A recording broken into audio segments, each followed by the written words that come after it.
0.06 molar AgNO3 solution for complete precipitation. The value of x is, तो जैसे for complete precipitation, तो class 10th में ये चीज़ सुना होगा या फिर उससे पहले भी सुना होगा, AgCl वाला पार्ट प्रेसिपिटेट कर जाता है।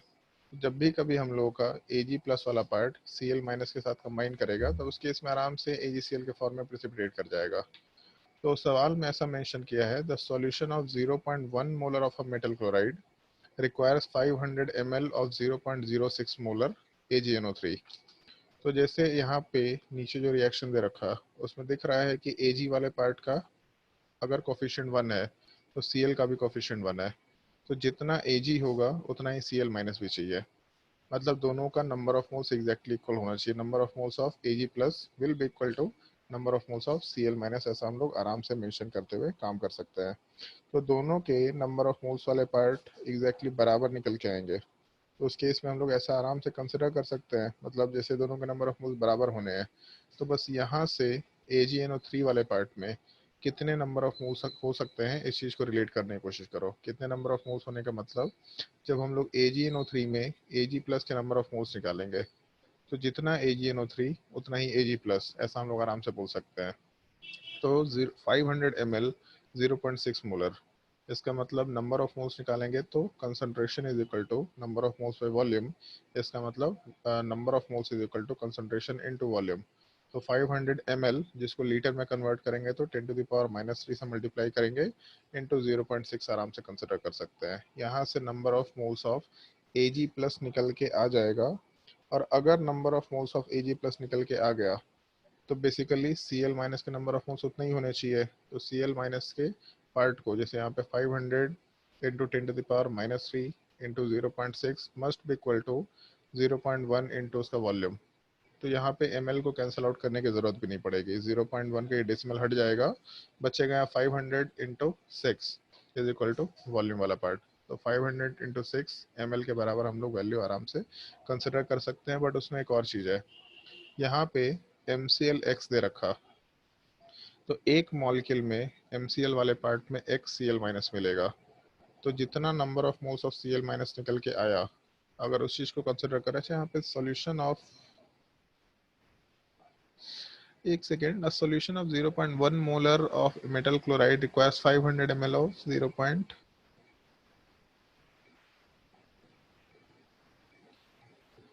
यार इसमें थोड़ा गड़बड़ी है मेरे हिसाब से, यहाँ पे वॉल्यूम भी देना होना चाहिए सवाल में, इसमें वॉल्यूम देना जरूरी चीज़ है। अगर वॉल्यूम नहीं देंगे तो हम लोग रिलेट नहीं कर सकते इस चीज़ को। जैसे सवाल में 500 ml 0.6 मोलर दे रखा, तो यहाँ से नंबर ऑफ मोल्स निकाल पाए हम लोग Ag प्लस का। तो जब तक हम लोग MClX का नंबर ऑफ मोल्स नहीं निकाल पाएंगे, उसमें X के वैल्यू को रिलेट नहीं कर सकते। कहाँ से सवाल निकाला है रौनक? सर कहाँ का सवाल है ये? सर एक बुक का है, उसी का। तो थोड़ा इसमें मेरे हिसाब से गलती है। जैसे हम एक बार फिर से बता दें इसमें क्या गलती होगा और क्यों गलती है। जैसे सवाल में ऐसा दे रखा कि एक मिनट, सवाल में ये चीज अभी तक रिलेट कर दी हम लोग कि number of moles of Ag plus वाला part number of moles of Cl minus के बराबर होना चाहिए।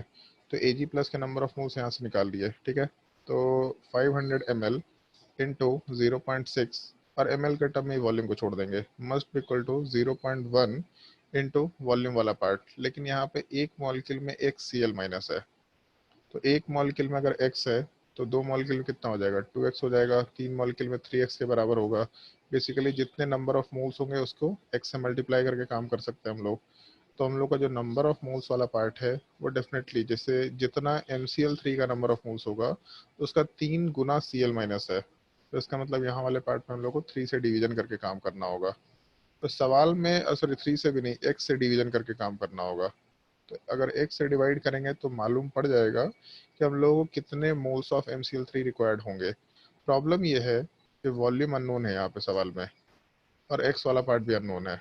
तो अगर वॉल्यूम अननोन है तो हम लोग MCl3 के नंबर ऑफ मोल्स नहीं निकाल सकते। अगर नंबर ऑफ मोल्स निकालते तो वहाँ से x वाला पार्ट को निकालना आसान होता। तो इस सवाल में वॉल्यूम वाला पार्ट अननोन है। मेरे हिसाब से सवाल गलत है, थोड़ा ध्यान रखना इस चीज़ को।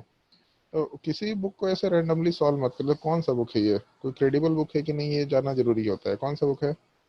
सर वो दिनेश केमिस्ट्री बोल के एक है। अबे नालायक आदमी, हम तुमको मना किया ना भाई सब कुछ सॉल्व करने के लिए, तुम लोग क्यों नहीं समझ में आता है?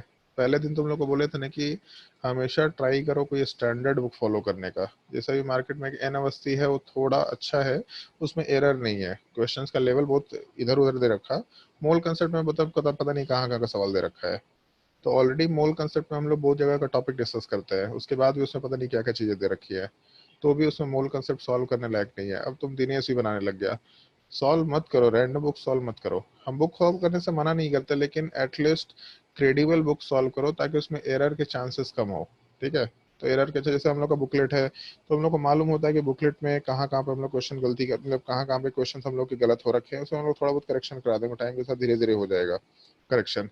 बट इन लोगों में करेक्शन ही नहीं हो रहा है, प्रॉब्लम ये होता है। तो गलती को कोई देखने वाला नहीं है। अब तुम्हारा भी दिमाग खराब होगा, मेरे से सवाल नहीं बन रहा, कॉन्फिडेंस खराब होगा, क्योंकि सवाल में गलती दे रखा है यहाँ पे। चलो खैर ठीक है। ये तो सबसे पहला क्वेश्चन था। फिर उसके बाद दूसरे वाले क्वेश्चन में न्यूट्रलाइजेशन रिएक्शन में कुछ सवाल दे रखा है, एक बार इसको भी डिस्कस कर लेते हैं। सवाल में ऐसा मेंशन किया है कि the mass of 60% HCl by mass, the mass of 60% HCl by mass required, ठीक है, for the neutralization of 10 litre of 0.1 molar NaOH। तो जैसे बचपन में चीज सुना होगा, न्यूट्रलाइजेशन वाले पार्ट में एसिड और बेस का रिएक्शन होता है। तो एसिड और बेस में हमेशा H प्लस और OH माइनस का रिएक्शन होता है बेसिकली। तो number of moles of H plus वाला part number of moles of OH minus के बराबर होना चाहिए, ताकि कंप्लीट न्यूट्रलाइजेशन वाला पार्ट हो जाए। वैसे इसमें मेंशन तो नहीं किया है complete neutralization, but still complete neutralization के लिए number of moles of H plus must be equal to number of moles of OH minus होना चाहिए। तो NaOH के एक मॉलिक्यूल के अंदर हम लोग के पास एक OH माइनस है, तो जितना NaOH उतना ही OH माइनस, ऐसा आराम से बोल सकते हैं हम लोग। तो जितना NaOH का कंसंट्रेशन उतना ही OH माइनस का कंसंट्रेशन। तो OH माइनस का कंसंट्रेशन 0.1 के बराबर आ गया, और concentration is equal to number of moles by volume, मतलब number of moles is equal to concentration into volume. Concentration वाला पार्ट दे रखा है 0.1 के बराबर इनटू 10, मतलब एक मोल निकल के आएगा। इसका मतलब है number of moles of OH minus एक मोल के बराबर है। तो हम लोगों को फिर जो H प्लस का कंसंट्रेशन है वो भी एक मोल के बराबर चाहिए, फिर H प्लस का नंबर ऑफ मोल्स भी एक के बराबर चाहिए। तो परसेंटेज बाय वेट जो दे रखा है, इसका मतलब बताया था वेट ऑफ सॉल्यूट, तो HCl सॉल्यूट हो गया by weight of solution into 100। तो ये जो पूरा सवाल है इसमें परसेंटेज बाय वेट वाले पार्ट में, यार कलर कहाँ से चेंज कर सकते हैं? ठीक है। जैसे अगर मान लो कि हम लोग ऐसा कंसिडरेशन लेकर के चल रहे हैं कि हम लोग का परसेंटेज वेट बाय वेट वाला पार्ट 60% के बराबर दे रखा। इसका मतलब वेट ऑफ HCl जो है divided by weight of solution into 100, ये 60 के बराबर होना चाहिए, ऐसा हम लोग आराम से कंसिडर करके चल रहे हैं। हम लोग को मतलब किस चीज़ से है? एक मोल वाले पार्ट से। तो कितना भी वेट ले, नंबर ऑफ मोल्स 1 के बराबर होना चाहिए। तो ऐसा कर सकते हैं ना हम लोग, नंबर ऑफ मोल्स 1 के बराबर बना देते हैं। तो जब नंबर ऑफ मोल्स 1 के बराबर बनाएंगे, तो इस केस में HCl का molar mass, number of moles is equal to weight upon molar mass. तो वेट वाला पार्ट और मोलर मास वाला पार्ट इक्वेट कर देते हैं। अगर दोनों को इक्वेट करेंगे तो आराम से हम लोग का नंबर ऑफ मोल्स 1 के बराबर निकल के आ जाएगा, क्योंकि अगर एक मोल HCl लेंगे तो वहां से एक मोल H प्लस का फॉर्मेशन हो जाएगा, तो अपने कंडीशन फुलफिल हो जाएगा। तो इस केस में वेट वाला पार्ट है हम लोगों के पास 36.5, मोलर मास वाला पार्ट तो उतना ही हम लोग वेट ले लेते हैं, नीचे वाले पार्ट में भी 36.5 के बराबर वैल्यू होना चाहिए। तो इस केस में जब हम लोग का मोलर मास के बराबर मास लेंगे, तो हम लोग का मास वाला पार्ट आराम से 36.5 के बराबर निकल के आ जाएगा। मतलब HCl के एक मोल के लिए हम लोग आराम से 36.5 के बराबर का वैल्यू लेके चल सकते हैं। अगर हम लोगों का HCl वाले पार्ट का वेट 36.5 हो गया, ओए कोई और कलाकारी मत करो, मौका मिलते ही कलाकारी करना शुरू कर देता है। जब हम लोग कैलकुलेशन करना शुरू करेंगे तो कैलकुलेशन वाले पार्ट में, चलो ध्यान दो, जब हम लोग कैलकुलेशन करना शुरू करेंगे तो वेट ऑफ HCl जो रिक्वायर्ड है वो 36.5 के बराबर होगा। मान लेते हैं कि सॉल्यूशन x के बराबर ले लिए, इंटू 100 इज इक्वल टू 60। तो यहाँ से 36.5 divided by 60 into 100 is equal to x। तो 36.5 में 0.5 को हटा दो, 36, तो कैलकुलेशन आसान हो जाएगा। यहाँ वाले पार्ट से 6 टाइम कैंसिल आउट होगा, इसका मतलब 60 ग्राम सोल्यूशन आराम से लेके चल सकते हैं। तो अपना आंसर जो ए वाला पार्ट है वो 60.8 ग्राम दे रखा, मतलब अपने आंसर के सबसे नियर बाई दे रखा है, ये वाला पार्ट आराम से आंसर निकल के आ जाना चाहिए।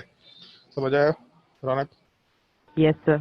ठीक है, बाकी लोगों को भी डाउट डालना होगा तो डाल देना, हम लोग थोड़ा टाइम नहीं निकाल पा रहे थे तो हम क्लास में भी डिस्कस कर सकते हैं। हाँ बोलो रवि। रवि सर यहाँ पे अगर एसिड अगर दो डिसोसिएट होकर सर 2 H प्लस आयन देगा तो सर हाँ उसमें दोनों कंपेयर करेंगे, 2 H आयन कंपेयर हाँ, तो वहां पे चेक जैसे करेंगे। ऐसा कर सकते थे, जैसे ओ एच माइनस वाला पार्ट तो एक ही मोल होता, number of moles of H plus भी एक के बराबर होता, लेकिन अगर मान लो इसी सवाल में H2SO4 दे रखा होता, तो इसी क्वेश्चन में H2SO4 दे रखा होता, तो number of moles of H plus H2SO4 का जस्ट डबल है, तो अगर H प्लस के नंबर ऑफ मोल्स 1 रिक्वायर्ड है तो उस केस में H2SO4 का हाफ मोल रिक्वायर्ड होगा। हम लोग यहाँ से कैलकुलेशन करेंगे, तो फिर हम लोग H2SO जैसे HCl के एक मोल के मास के हिसाब से कैलकुलेशन किए थे, उसके जगह पे हम लोग H2SO4 के हाफ मोल के हिसाब से कैलकुलेशन शुरू कर लेंगे। तो हाफ मोल के हिसाब से करते हैं, जैसे मान लो एग्जैक्टली सेम सवाल को अगर हम लोग H2SO4 के लिए अप्लाई करके चलते हैं, एग्जैक्टली सेम सवाल 60% मास ऑफ H2SO4 वाला पार्ट, तो इस केस में number of moles of H plus जो रिक्वायर्ड है वो 1 मोल के बराबर होना चाहिए। इसका मतलब number of moles of H2SO4 जो रिक्वायर्ड होगा ये पार्ट हाफ के बराबर होगा। तो हम लोग अब यहाँ पे नंबर ऑफ मोल्स का रिक्वायरमेंट अगर हाफ के बराबर रख रहे हैं, number of moles of H2SO4 half के बराबर, इसका मतलब है जो मास वाला पार्ट रिक्वायर्ड होगा वो भी आधा के बराबर होगा। H2SO4 का मोलर मास 98 होता है, तो उसका आधा मोलर मास कितना हो जाएगा? 49। 49 ग्राम के बराबर। तो 49 ग्राम अब रिक्वायर्ड है हम लोग को सॉल्यूशन में H2SO4 का, तो 49 मतलब weight of solute divided by molar mass sorry divided by solution का weight x into 100 is equal to, हम लोग आराम से 60% के बराबर ले सकते थे, तो x is equal to 49 into 100 divided by 60 ले सकते हैं।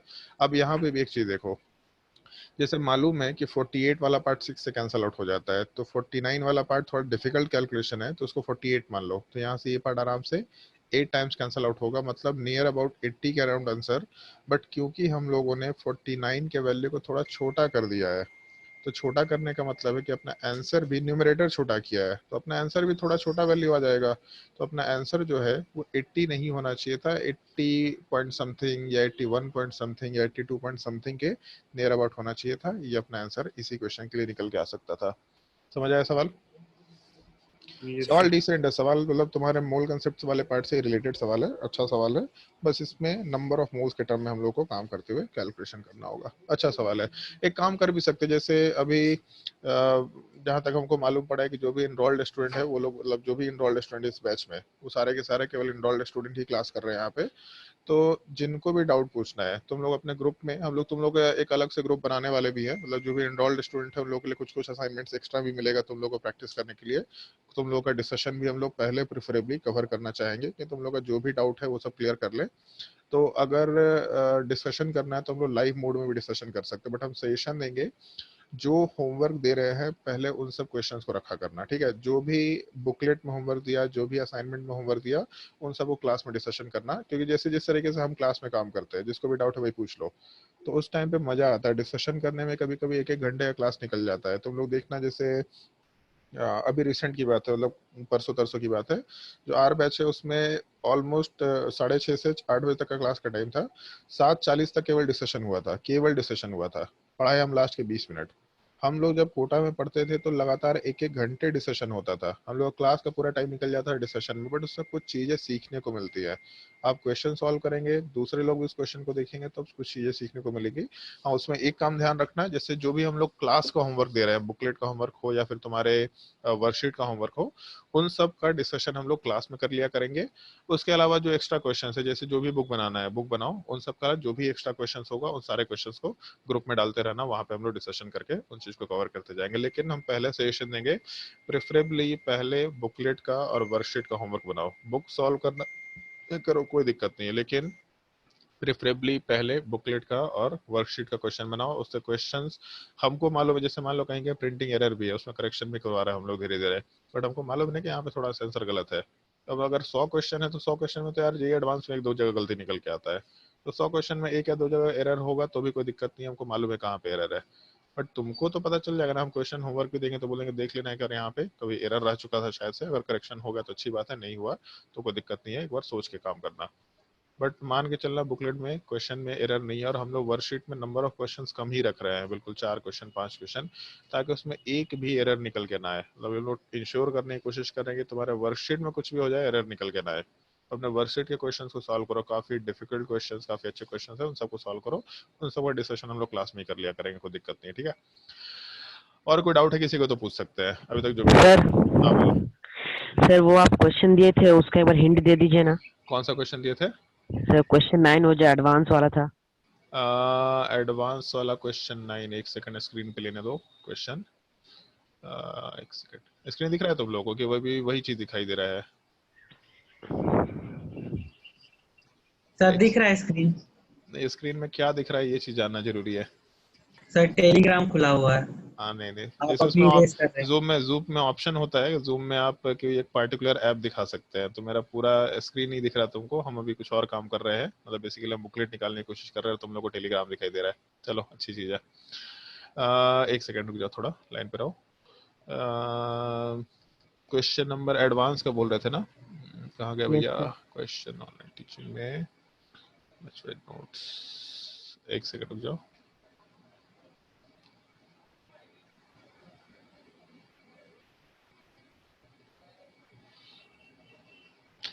चलो देखते हैं, देख लो आएगा सारा बुकलेट तुम लोग का रेडी पड़ा हुआ है, तुम लोग का बस टॉपिक शुरू करना है, और तुम लोग का सिलेबस अब तेजी से निकलेगा, क्योंकि मूल कंसेप्ट बहुत धीरे धीरे पढ़ाते हैं, आराम से पढ़ाते हैं, ताकि दिक्कत ना हो किसी को भी। थोड़ा डिफिकल्ट टाइप का टॉपिक है, बट एक बार ये टॉपिक अच्छे से हो गया उसके बाद तो भाई साहब मजा आएगा तुम लोग को, उसके बाद तो बहुत मजेदार टॉपिक रहता है। कहाँ गया क्वेश्चन? हाँ, क्वेश्चन नंबर 9 वाला पार्ट हम लोग को डिस्कस करना था। बेसिकली हम थोड़ा सर बन गया था ये वाला। बन गया था तो बहुत अच्छी बात है, जिन लोगों से नहीं बना उन लोगों के लिए हम बात कर रहे हैं, तो थोड़ा ज्ञान की बातें देख लो। Based on the following information determine the value of X and Y. अरे एक चीज बताओ पहले, सब लोग कितने लोग इसको ट्राई करके आए हैं ये बताओ। श्वेता ट्राई की हो? Yes sir. बना था? सर हाँ हाँ या ना? नहीं सर। नहीं। अमन? सर अच्छा, x का वैल्यू शायद 2 और y का 1। शायद का क्या मतलब होता है? पीछे आंसर नहीं दे रखा है क्या? सब बनाए हैं। अरे बनाए हैं तो पीछे आंसर भी तो दे रखा होता है ना, सबसे लास्ट में आंसर की इसलिए तो डाला जाता है बुकलेट में कि आंसर की देख करके उसको कवर करे। एक सेकंड, तो लोग आंसर की नहीं देखता है क्या बुकलेट सॉल्व करते हो? गजब नालायक लोग है भाई। बस सर सीधा देखे नहीं, सॉल्व करके दो। क्वेश्चन सॉल्व कर लिया और बना तो बना, नहीं बना तो नहीं बना। कौन सा क्वेश्चन नंबर था? Question number 9। 9 का आंसर 2 और 1 है। आंसर देखा करो भाई, क्वेश्चन सॉल्व करने के बाद आंसर देखा करो, फिर आंसर नहीं आता तो फिर से क्वेश्चन ट्राई करके देखो। कभी कभी ऑप्शन के हिसाब से चीजें मैच कराई जाती है, कभी कभी अपना रास्ता खुद निकालना होता है, खुद से क्वेश्चन सॉल्व करते रहना होता है, ठीक है। सुहानी बन गया क्वेश्चन?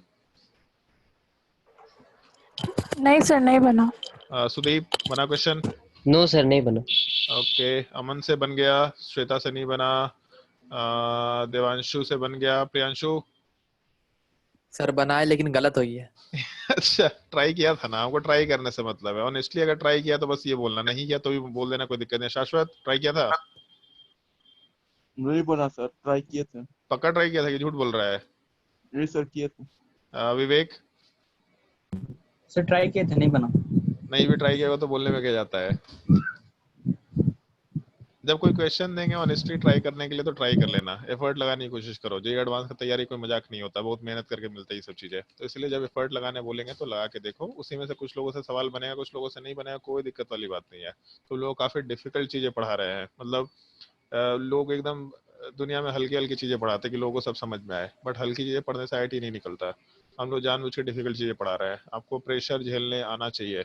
देखता होगा शुरू वाले टाइम पे बहुत सारे लोग ज्वाइन किए थे, टाइम के साथ लोग हट गए, क्यों? बोले सर पढ़ाई समझ नहीं आ रहा। अरे भाई जेईई एडवांस की तैयारी कर रहे हैं, पढ़ाई समझ में ही आ जाएगा तो फिर जेईई एडवांस थोड़े ना कहेंगे उसको। वैसे लोगों का सिलेक्शन नहीं होने वाला है। तो जो लोग बोलते हैं जेईई एडवांस की तैयारी करना है लेकिन हमको पढ़ाई भी हल्का चीज चाहिए, उन लोगों को तो बिल्कुल नहीं होने वाला। इसलिए हम लोग भारी चीजें पढ़ाएंगे, इस चीज का थोड़ा ध्यान रखना। थोड़ा बहुत दिक्कत हो सकता है समझने में, बट दिक्कत होता है डाउट क्लास लो, क्योंकि भारी चीजें हैं। तुमको क्या, हमको भी दिक्कत होता था, हमको क्लास में बहुत सारी चीजें समझ ही नहीं आती थी। तो कोई दिक्कत नहीं है, डाउट क्लास लिया, समझा, उसको घर जाके बुक से पढ़ने की कोशिश किया, बट कोई स्टैंडर्ड बुक से पढ़ने की कोशिश किया, ये चीज ध्यान रखना। दिनेश हो गया तुम्हारा, जीआरबी हो गया, ओपी टंडन हो गया, ये सब बुक नहीं, स्टैंडर्ड बुक पढ़ो थोड़ा, जहाँ पे चीजें क्रेडिबल हो, गलती होने के चांसेस कम हो। तो ऑलरेडी केमिस्ट्री में बहुत सारे फैक्ट है, हम ही को बहुत सारी चीज नहीं याद रहेगा, लेकिन तुम लोग तो एटलीस्ट क्रेडिबल जगह से पढ़ो ना। चलो ध्यान दो। जैसे सवाल में बोल रखा, एक कंपाउंड है CH3 whole CH3 whole X AlCl Y।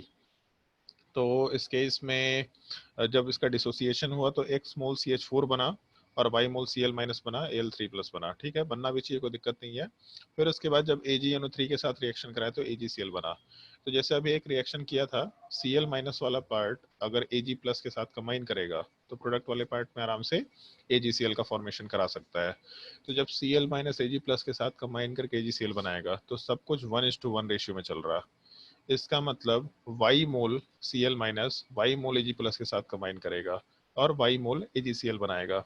तो यहाँ से एक काम कर लेते हैं, AgCl का मास दे रखा है, तो सबसे पहले number of moles of AgCl find कर लो। सबसे पहला काम ये कर लेते हैं, number of moles of AgCl find कर लेते हैं। तो अगर number of moles of AgCl find कर लेंगे हम लोग, तो वहां से मालूम पड़ जाएगा ना कि हम लोग का Cl माइनस कितना बना था, ये आराम से बोल सकते हैं। अब उसके बाद क्या है, तो उसके बाद इसको यहाँ से रिलेट करके देखो, इस पूरे मॉलिक्यूल का एक पार्ट या एक कोफिशिएंट प्रोडक्ट में Cl के Y मोल बना रहा। जैसे एक हम छोटा सा लॉजिक देते हैं, एक छोटा सा लॉजिक देते हैं, जैसे ऐसा मेंशन किया हुआ है, ठीक है, और वैसे इसमें एक मोल भी नहीं है, ऐसा बस मेंशन किया हुआ है कि जैसे एक मोल Y मोल का फॉर्मेशन करा रहा है, या फिर ऐसा कंसिडर Y भी नहीं लेते हैं, एक मोल वाला पार्ट मान के चलते हैं कि 4 मोल का Cl फॉर्मेशन करा रहा है, 4 मोल Cl का फॉर्मेशन करा रहा है इस कंपाउंड का। तो अगर एक mole of this compound Cl minus के 4 मोल का फॉर्मेशन करा रहा, तो Cl माइनस के 16 मोल के फॉर्मेशन करने के लिए इस कंपाउंड का कितना मोल रिक्वायर्ड होगा? 4। सिंपल सा लॉजिक है। तो एक मोल 4 का फॉर्मेशन करा रहा, 2 मोल्स 8 का, 16 वाले पार्ट में उल्टा कर लिए, तो एक मोल से 4 बन रहा, तो 16 बनाने के लिए 4 मोल, ये एक मोल से 4 बन रहा है Cl माइनस, तो 16 मोल Cl माइनस बनाने के लिए 4 मोल हम लोग ये कंपाउंड लेके चल सकते हैं। ये सबसे पहला कंसिडरेशन हो गया अपना, ठीक है। तो यहाँ से जो AgCl निकला उससे Cl माइनस के नंबर ऑफ मोल्स को निकालो, और Cl माइनस के नंबर ऑफ मोल्स वाले पार्ट से फिर हम लोग आराम से ये चीज रिलेट कर लेंगे कि हम लोगों का Cl माइनस का नंबर ऑफ मोल्स, एक मोल Y मोल का फॉर्मेशन कर रहा, ऐसा लिख सकते हैं, जैसे नीचे लिख रहा हूँ, एक मोल Y मोल का फॉर्मेशन कर रहा, तो 1/Y मोल एक मोल का फॉर्मेशन करेगा। तो इस केस में मान लेते हैं कि X का फॉर्मेशन कराना है, X मोल का फॉर्मेशन है, X भी नहीं लेते यहाँ पे हम Z ले लेते हैं तो ज़्यादा बेटर होगा। अगर हम लोग को Z मोल का फॉर्मेशन कराना है तो इस केस में यहाँ पे आराम से Z/Y मोल्स लेकर के चल सकते थे। तो उल्टा रिएक्शन चल रहा है, AgCl से Cl माइनस के नंबर ऑफ मोल्स निकले, Cl माइनस वाले पार्ट से जब इसको रिलेट करेंगे तो यहाँ एक और इन्फॉर्मेशन से इसको रिलेट करना पड़ेगा। जैसे हमको नहीं मालूम कि X और Y क्या है, बिल्कुल नहीं मालूम, बट हमको एक चीज़ तो मालूम है ना, इसका मास क्या है। तो हम लोग X और Y के टर्म में इस पूरे कंपाउंड का मोलर मास निकाल लेंगे। जैसे CH3 होल X दे रखा, तो 12 + 3 15, इसका मतलब 15X, प्लस एल्युमिनियम का मास नंबर वाला पार्ट 27, प्लस क्लोरीन वाले पार्ट का 35.5 X के बराबर, सॉरी Y के बराबर वैल्यू ले सकते हैं। तो हम लोग को मोलर मास मालूम पड़ गया, तो नंबर ऑफ मोल्स यहाँ से निकाल सकते हैं, गिवन मास 0.643 डिवाइडेड बाय जो भी मोलर मास निकल के आया वो चीज मेंशन कर दिया है। तो number of moles is equal to weight upon molar mass. जैसे ही निकाले तो इसका वेरिएबल के टर्म में एक मोल निकल के आ गया, मतलब वेरिएबल के टर्म में हम लोग को नंबर ऑफ मोल्स निकल के आ गया। अब उस वेरिएबल से इस चीज को रिलेट किया है, उसमें भी ये भी चीज दिख रहा है हम लोगों को। एक तो ये पार्ट CH4 का टोटल नंबर ऑफ मोल्स कितना बन रहा, तो जैसे X और Y दो वेरिएबल है, तो बचपन से ये चीज सुनते आ रहे हैं 10th क्लास से, अगर दो वेरिएबल है तो हम लोग को दो इक्वेशन चाहिए। तो एक इक्वेशन हम लोग के यहाँ से निकल के आएगा X वाले पार्ट के लिए कि CH4 का नंबर ऑफ मोल्स जब निकालेंगे तो number of moles of CH4 is equal to given mass 0.222 gram divided by इसका मोलर मास 16। तो X वाला पार्ट तो हम लोग को यहाँ से निकल के आ जाएगा कि इसका एक मोल हम लोग के X मोल का फॉर्मेशन करा रहा था, तो 0.643 बाई मोलर मास वाला पार्ट इसके कितने मोल का फॉर्मेशन कराएगा। वहां से एक इक्वेशन X के टर्म में आ गया, और सिमिलर टाइप से उसी चीज को जब Cl माइनस से रिलेट किए तो Cl माइनस के नंबर ऑफ मोल्स AgCl से निकल के आए। तो ये दो इक्वेशंस हम लोग को निकालने होंगे, दो वेरिएबल है x और y, दो इक्वेशंस, आराम से वहां से वैल्यू कुछ ना कुछ निकल के आ जाना चाहिए। आंसर दे रखा है 2 और 1, तो मेरे हिसाब से सवाल सॉल्व किया जा सकता है। एक बार फिर से ट्राई करके देखना है इस सवाल को, और अगर अभी कुछ नहीं समझ में आया तो फिर से पूछ लो कि सर एक बार फिर से बता दीजिए, फिर से ट्राई करके देखेंगे इस क्वेश्चन को। नहीं समझ में आया तो पूछ सकता है। सर फिर से बता दीजिए। चलो एक काम करते हैं, हम थोड़ा इसको थोड़ा ढंग के स्क्रीन पे ले लेते हैं। स्क्रीन पे लिखने का जगह नहीं आ रहा है एक्चुअल में। एक सेकेंड।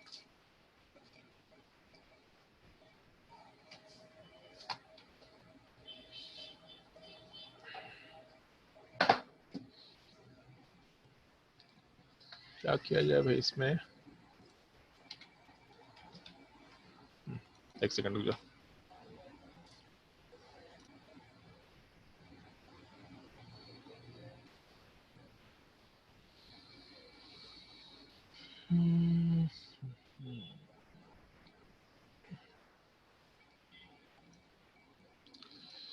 चलो ध्यान दो।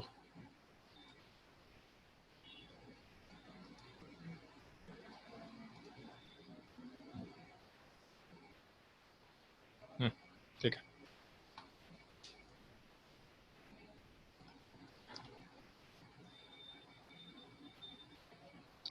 चलो ध्यान दो। जैसे सवाल वाले पार्ट में ऐसा मेंशन किया है, अब पूरा इसको सॉल्व करके अभी हम नहीं दिखा रहे, अब तुमको बस केवल हिंट दे रहे हैं, ठीक है। सवाल में ऐसा मेंशन किया है हम लोगों के पास कि CH3X वाला पार्ट AlCl3 के साथ कॉम्बाइंड फॉर्म में एग्जिस्ट कर रहा, और उस रिएक्शन वाले पार्ट में हम लोग ऐसा मेंशन करके चल रहे हैं कि हम लोग का जो रिएक्शन है वो रिएक्शन वाले पार्ट में 0.222 ग्राम हम लोग के पास CH4 का फॉर्मेशन हो रहा, y मोल Cl माइनस का फॉर्मेशन हो रहा। तो जैसे एक चीज सोचो, इसमें यहाँ पे कोफिशिएंट रिएक्टेंट का 1 के बराबर है, तो अगर रिएक्टेंट का कोफिशिएंट 1 के बराबर है, इसका मतलब ये है कि 1 मोल इसका x मोल का फॉर्मेशन कराएगा। सिमिलर टाइप से इस रिएक्टेंट का 1 मोल Cl माइनस के y मोल का फॉर्मेशन कराएगा। तो x और y मोल वाला पार्ट अगर ऐसा रिलेट करके 1 मोल CH4 वाले पार्ट के केस में x मोल का फॉर्मेशन कराएगा, और Cl माइनस के केस में y मोल का फॉर्मेशन कराएगा। तो हमको नहीं मालूम कि इसके नंबर ऑफ मोल्स कितने हैं, तो हम निकाल लेते हैं। तो यहाँ x दे रखा वैल्यू, यहाँ y दे रखा, तो नंबर ऑफ मोल्स ऑफ इस पूरे कंपाउंड को हम C बोल देते हैं, कैपिटल C, या फिर मान लो इस पूरे कंपाउंड को हम कुछ नया नाम देते हैं, मान लो Z दे देते हैं, ठीक है। तो इस केस में number of moles of Z will be equal to इसका मास, मतलब weight upon molar mass 0.643 divided by molar mass कितना होगा, तो CH3 के बाहर x लगा रखे हैं, इसका मतलब कार्बन का मास नंबर 12 प्लस हाइड्रोजन का मास नंबर टोटल 3 हो जाएगा, और उसके बाहर x लगा रखे हैं, तो 15x प्लस एल्युमिनियम का एक मॉलिक्यूल है या एक एटम है, एल्युमिनियम का मास नंबर 27 प्लस क्लोरीन वाले पार्ट का 35.5, तो इसके इसमें 35.5 इंटू वाई आराम से कंसिडर कर सकते हैं। तो number of moles of Z आराम से ये वैल्यू निकल के आ गया, ठीक है। वेरिएबल है तो कोई दिक्कत नहीं है, बट निकल के आ गया। तो 1 मोल x मोल का फॉर्मेशन कर रहा, तो इस केस में 2 मोल कितना करता, तो 2 मोल वाला पार्ट 2x का फॉर्मेशन करता। तो मान लो अगर हम लोग n मोल्स लेके चलते तो n मोल कितना फॉर्मेशन करता, तो nx का फॉर्मेशन करता। तो एक चीज तो हम लोग यहाँ पे बोल सकते हैं ना भाई, मतलब इस क्वेश्चन वाले पार्ट में, कि जैसे अगर हम लोग के पास ये नंबर ऑफ मोल्स है, तो इसको हम लोग x से मल्टीप्लाई करके CH4 के नंबर ऑफ मोल्स निकाल सकते हैं।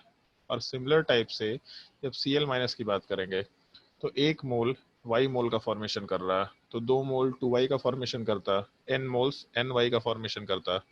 इसका मतलब CH4 का जो नंबर ऑफ मोल्स निकल के आना चाहिए था वो 0.643 divided by 15x plus 27 plus 35.5 y into x के बराबर निकल के आना चाहिए। फिर सिमिलर टाइप से number of moles of Cl minus वाला पार्ट, ये चीज़ अगर हम लोग कैलकुलेट करें तो 0.643 divided by 15x plus 27 plus 35.5y, उसको 35 ही लिख देते हैं, 5.5y की जरूरत नहीं पड़ेगी, 35y इंटू वाई के बराबर निकल के आना चाहिए। तो CH4 का नंबर ऑफ मोल्स का वैल्यू निकल के आ गया, Cl माइनस के नंबर ऑफ मोल्स का वैल्यू निकल के आ गया, और CH4 का वेट दे रखा है सवाल में 0.222 ग्राम। तो number of moles of CH4 is equal to 0.222 gram divided by molar mass वाला पार्ट 16 ले सकते हैं।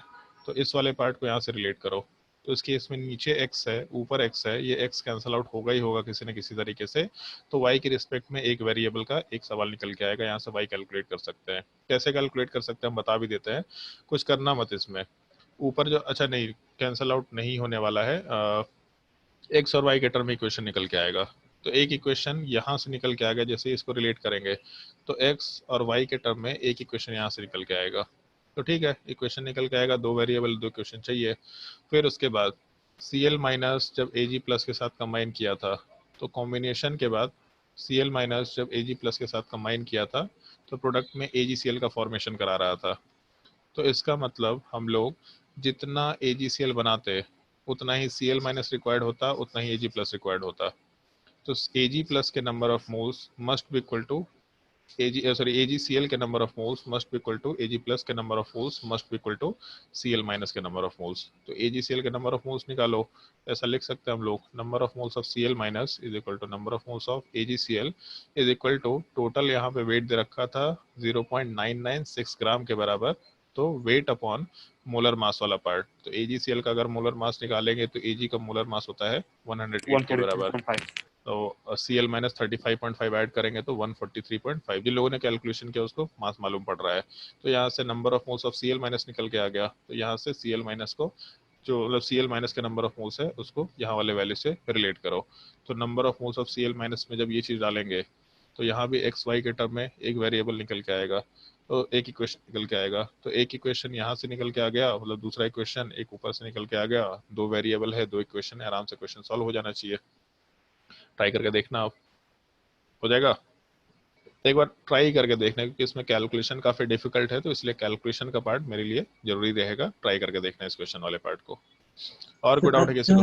हाँ बोलो सर। इसको सर मैं एक और तरीका से सॉल्व किया था। बताओ, एकदम बताओ सर ऊपर क्वेश्चन पे जाइए। हाँ हाँ ऊपर ही है। तो वहाँ पे देखिए AgCl में Cl का एक ही एटम है। हाँ तो यहाँ पे भी बीच वाला इक्वेशन में Cl का एक एटम रहेगा। ऐसा क्यों रहेगा? POAC sir conservation of atomic. तो यहाँ एक एटम थोड़े ना है, ये क्यों नहीं समझ रहा है? एक एटम इस मॉलिक्यूल के अंदर है, बट POAC अप्लाई करते वक्त क्या करते थे हम लोग? टोटल एटम्स को जब काउंट करते थे तो POAC अप्लाई करके काम कर सकते हैं। वो सब तरीकों को हम अवॉइड कर रहे हैं, केवल उसी तरीके से आराम से काम किया जा सकता है। लेकिन उसका जब कैलकुलेशन करेंगे तो एग्जैक्टली इसी टाइप का चीज निकल के आएगा। एक एटम नहीं है यहाँ पे, ये गलत कंसेप्ट है। AgCl का नंबर ऑफ मोल्स वाला पार्ट कितना निकल के आया? तो 0.996 बाई 143.5। तो number of moles of AgCl जितना निकल के आया, वहां से जब नंबर ऑफ एटम्स निकालेंगे तो n इंटू एवोगाड्रो नंबर के बराबर वैल्यू होगा ना। एक एटम कहाँ से निकल के आ रहा है? सर इसीलिए दोनों तरीका से सॉल्व करके देखा था। पहले ऐसे जैसे आप बताए थे वैसे किया, फिर उसके बाद ये वाला वो वो जो वन एटम वाला पार्ट है वो एक तरीके से यहाँ हिट कर गया तो अच्छी बात है, लेकिन वो कोई तरीका नहीं है कि यहाँ एक एटम दिख रहा है तो यहाँ भी एक ही एटम होगा। नहीं भैया, ऐसा नहीं होता है, ये कोई तरीका थोड़ा नहीं। तो ऐसा हो गया जैसे मान लो ऐसा दे रखा है MgCl2, ये अगर AgNO3 के साथ रिएक्शन करेगा तो प्रोडक्ट में AgCl बनाएगा। तो इस केस में यहाँ 2 वाले पार्ट को डालेंगे तो MgCl2 अगर लेके चले तो कहाँ यहाँ एक एटम है? यहाँ 2 एटम है, यहाँ 2 एटम है, यहाँ वाले पार्ट में 2 एटम है, तब जाके AgCl में एक एटम आया। वो रेशियो एक्चुअल में उस तरीके से निकल के आता है। ओवरऑल बैलेंसिंग में तो 2 AgCl है, बट रेशियो ओवरऑल 1:1 निकल के आ रहा है, वो एकदम तरीका गलत होगा। और कोई तरीका है तो हो सकता है, तरीका डिस्कस करने में दिक्कत नहीं, बट उस तरीका गलत है थोड़ा। आंसर आ गया, अच्छी बात है, बट वो तरीका यूज नहीं करने का है, ठीक है? वो तरीका गलत है। सर जब दूसरी बार इसको देखा था ना तो लगा कि ये तो ज्यादा आसान हो जाता, बातों को कैलकुलेशन तो ज्यादा आसान हो जाता तो हम इतना आसान सवाल क्यों बार बार बोलते कि अच्छा सवाल है ना? हाँ चलो ठीक है। और कोई डाउट है किसी को बुकलेट में, कोई क्वेश्चन में? जल्दी बोलो।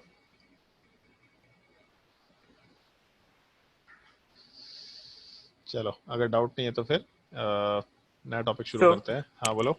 सर मकमरी का सर सेकंड एडिशन सर वो चलेगा? यार हमको ध्यान तो नहीं है सेकंड एडिशन का, थर्ड एडिशन था मेरे पास, थर्ड एडिशन तो ठीक ही दिख रहा है। एक बार ये परचेज कर लिया है क्या बुक? Yes sir. यार परचेज कर लिया तब तो फिर ठीक है, कोई दिक्कत नहीं है। एक बार लेकिन उसका देख लेना, उसका जो वो है ना तुम्हारा टेबल ऑफ कंटेंट जहाँ चैप्टर्स के नाम दे रखे होते हैं, यस सर। उसका एक बार हमको फोटो खींच के भेज देना, ठीक है?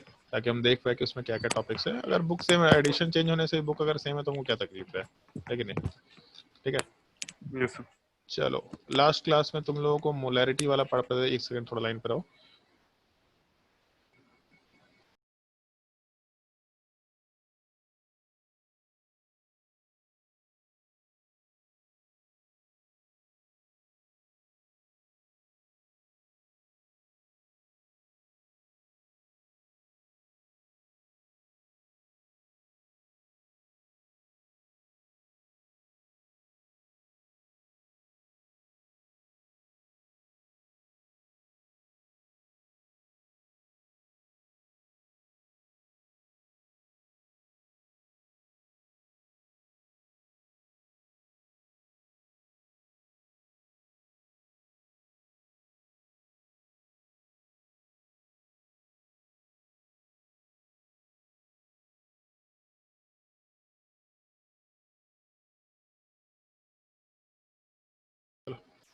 हाँ चलो ध्यान दो। लास्ट क्लास में हम लोग मोलैरिटी वाला पार्ट डिस्कस किया था, सारा का सारा टॉपिक। तो हम लोग मोलैरिटी वाला पार्ट का सारा टॉपिक डिस्कस कर चुके थे। वेट बाय वॉल्यूम वाला पार्ट या जो कुछ भी था उसमें हम लोग जब दो सॉल्यूशंस को मिक्स करेंगे तो उस केस में क्या होगा। उसके अलावा फिर जब हम लोग मिक्सचर वाले पार्ट में डाइल्यूशन करेंगे तो क्या होगा। जब हम लोग कंसंट्रेशन करेंगे तो किस तरह का कंसंट्रेशन निकल के आ सकता है। और उसके अलावा एक टर्म डिस्कस किया था, एक्सटेंसिव प्रॉपर्टी और दूसरा इंटेंसिव प्रॉपर्टी वाला पार्ट। तो सारे डिस्कशन हम लोगों ने लास्ट क्लास में किए थे। आज हम लोग इसके बाद अगला टॉपिक डिस्कस करने वाले हैं। मोल फ्रैक्शन तो डिस्कस कर लिया था ना तुम लोगों को, जल्दी बताओ। Yes sir. Yes yes sir. Sir. अच्छा, तो मोल फ्रैक्शन डिस्कस कर लिए तो फिर हम लोग आज आराम से मोलैलिटी वाला पार्ट डिस्कस कर सकते हैं। छोटा सा टॉपिक है मोलैलिटी। और उसके बाद percentage weight by weight, percentage weight by volume, percentage volume by volume, वो सारा का सारा पार्ट हम लोग डिस्कस करना शुरू करेंगे। और उन डिस्कशंस के बाद फिर हम लोग को इंटर कन्वर्जन वाला पार्ट देखना होगा। इंटर कन्वर्जन का मतलब हर एक टर्म को एक दूसरे में कैसे कन्वर्ट कर सकते हैं। तो मोलैलिटी वाले पार्ट का सबसे पहले हम लोग फॉर्मूला डिस्कस करते हैं। जैसे अगर हम लोग मोलैलिटी की बात करते हैं तो मोलैलिटी वाले पार्ट में हम लोग आराम से number of moles of solute particle ले सकते हैं। जैसा मोलैरिटी का फॉर्मूला था एग्जैक्टली ऑलमोस्ट सिमिलर टाइप का फॉर्मूला है। तो number of moles of solute है, बट डिफरेंस केवल एक चीज का है। यहाँ पे हम लोग नीचे वॉल्यूम ऑफ सॉल्यूशन लेके नहीं चल रहे होते हैं, यहाँ पे अदर हम लोग वेट ऑफ सॉल्वेंट लेके चल रहे होते हैं।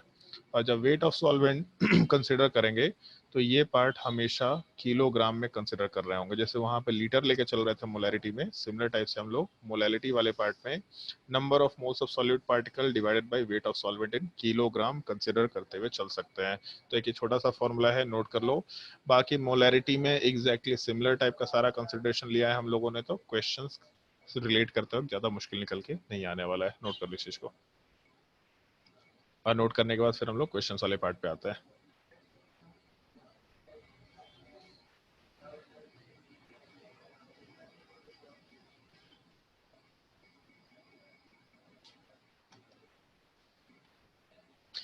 जब हम लोग मोलैलिटी की बात करेंगे तो बस नंबर ऑफ मोल्स कैलकुलेट करना है, मास ऑफ सॉल्वेंट के टर्म में काम करना है, बस किलोग्राम में कन्वर्ट करके काम करना है। और जैसे हम लोग टर्म वहां पे पहले मोलर बोल रहे थे, तो मोलर के जगह पे यहाँ पे हम लोग टर्म आराम से मोलल बोल दिया करेंगे। ज्यादा डिफरेंस नहीं है, मोलर या फिर मोलल सिमिलर टाइप का पार्ट हम लोग लेते हुए चल सकते हैं। इनफैक्ट जब हम लोग बहुत ही डाइल्यूट सॉल्यूशन की बात करते हैं तो डाइल्यूट सॉल्यूशन में मोलैलिटी और मोलैरिटी का वैल्यू अप्रोक्सीमेटली बराबर माना जाता है। जब कन्वर्जन करेंगे तो इस पॉइंट को हम लोग डिस्कस करेंगे। फटाफट क्वेश्चन कैलकुलेट करो, सिंपल सा क्वेश्चन है। Calculate the molality of an aqueous solution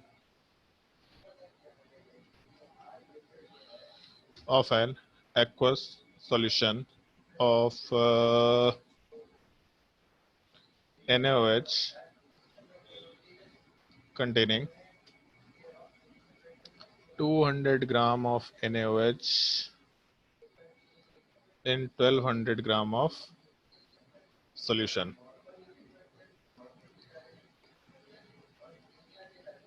तो 5 कितना? 5 5.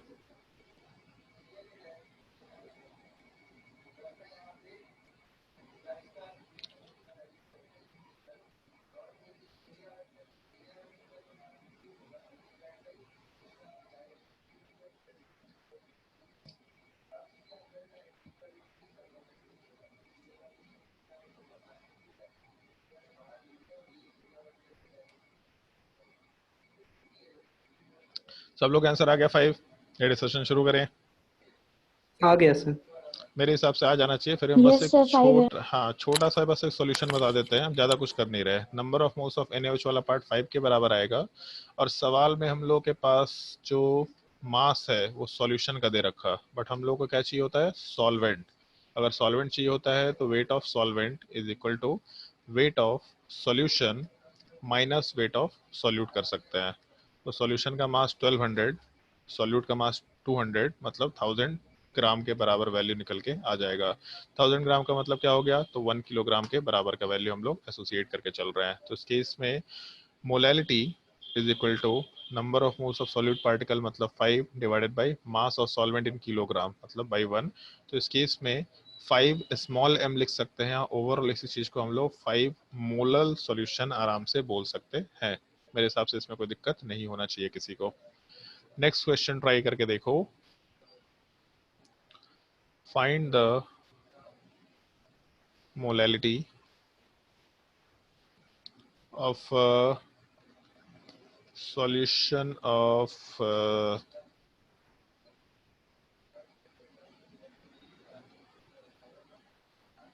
CH3COH having mole fraction 0.2. Mole fraction of CH3COH having mole fraction of CH3COH is equal to 0.2. Try करो।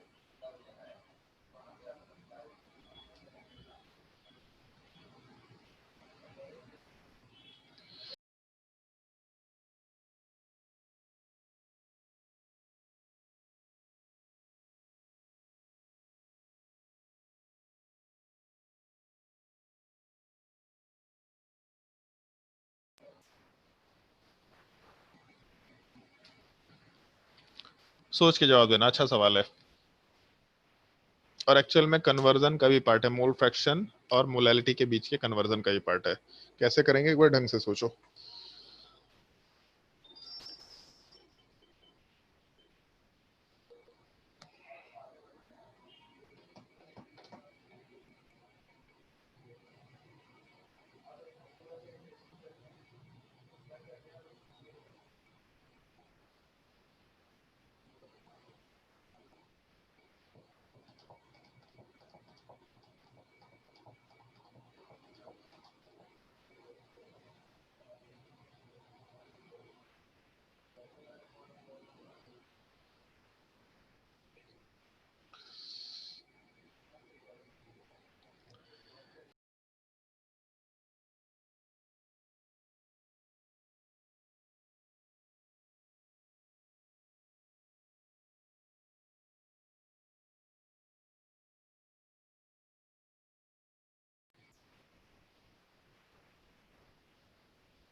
है भाई किसी का आंसर? इतना भी भारी सवाल नहीं है।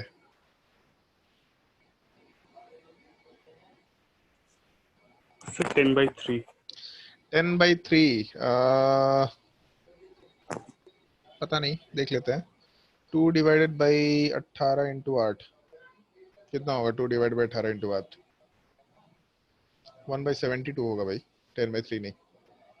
अच्छा सॉरी, नहीं भाई 1000 भी करना होगा, सॉरी 1000 जब करेंगे तो इस केस में ये कैंसिल आउट होगा, बचेगा यहाँ पे 250, उसके बाद ये कैंसिल आउट होगा, तो यहाँ पे 125/9 ऐसा कुछ आंसर आएगा। तो यहाँ पे 120 एक्वस सॉल्यूशन कहाँ लिखा हुआ? क्या? अरे सॉल्यूशन बनाता है तो कुछ नहीं दिया, मतलब एक्वस बाय डिफॉल्ट मान के चलो। एक चीज सुना है कि water is a universal solvent. Yes sir. तो सॉल्वेंट ही है तो इसका मतलब कुछ नहीं दिया तो बाय डिफॉल्ट एक्वस सॉल्यूशन लेके चल लेना, ठीक है। एक ये जनरल कन्वेंशन मान लेना, क्योंकि अब हम क्वेश्चन लिखेंगे तो हर जगह एक्वस थोड़ा लिखते रहेंगे, ठीक है। वो गलत पार्ट है मेरी तरफ से, लेकिन बाय डिफॉल्ट मान लेना, कुछ नहीं दिया सॉल्यूशन में तो एक्वस सॉल्यूशन है। एक्वस सॉल्यूशन नहीं दिया तो कौन से सॉल्यूशन के रिस्पेक्ट में तो काम कर लिए, बता दे मेरे को। फिर बोलता कि सर इसमें गलती से दे रखा है सवाल।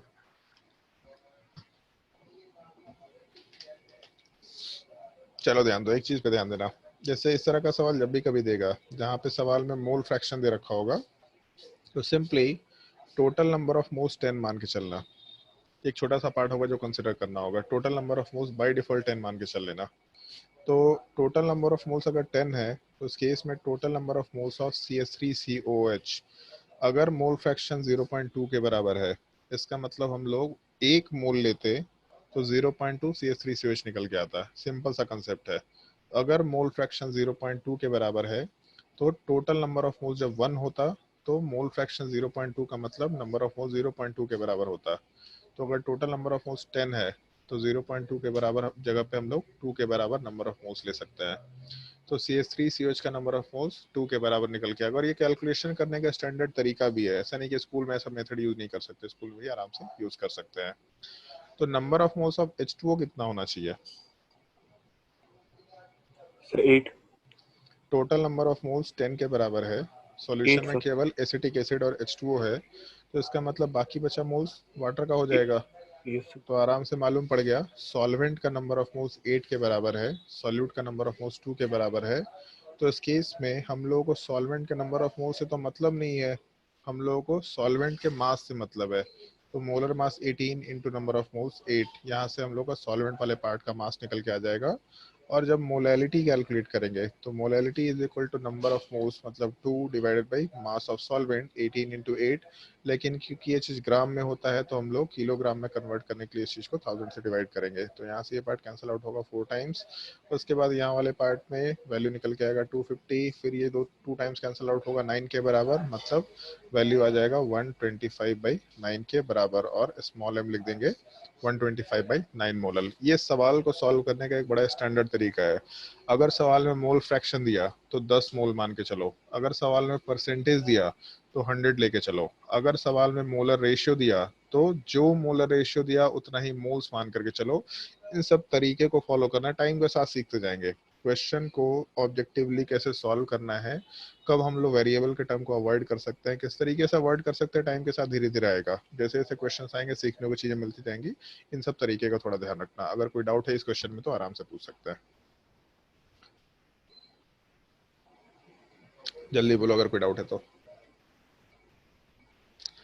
चलो बढ़िया, अगर डाउट नहीं है तो फिर हम लोग नेक्स्ट टॉपिक में मूव कर सकते हैं। उससे पहले एक दो पॉइंट है जो मोलैलिटी से रिलेटेड हम लोग को याद रखना होता है।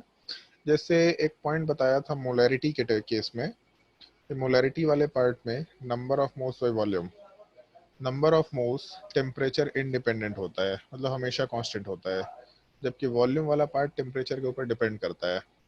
तो अगर नंबर ऑफ मोल्स इंडिपेंडेंट होता है जबकि वॉल्यूम वाला पार्ट डिपेंड करता है टेम्परेचर के ऊपर, तो जब भी टेम्परेचर को चेंज करेंगे हम लोग, चेंज करने का मतलब बढ़ाए या घटाए, बट चेंज करेंगे तो वॉल्यूम चेंज होगा तो मोलैरिटी भी चेंज होगा। मतलब molarity is a temperature dependent term, ये सबसे पहला कंसिडरेशन जो हम लोग लेके चलते हैं। लेकिन अगर हम लोग मोलैरिटी के जगह पे मोलैलिटी लेके चले तो मोलैलिटी का मतलब था number of moles of solute bye mass of solvent. तो इस केस में number of moles temperature independent है क्योंकि मास बाई मास आता है उधर, मास अपॉन मोलर मास, और मास टेम्परेचर इंडिपेंडेंट है। तो अगर दोनों चीजें टेम्परेचर इंडिपेंडेंट है मतलब मोलैलिटी भी टेम्परेचर इंडिपेंडेंट टर्म है। ये सबसे पहला पॉइंट हम लोग को ध्यान रखते हुए काम करना होता है। तो नोट में फर्स्ट पॉइंट मेंशन कर लेंगे, molality is a temperature independent term,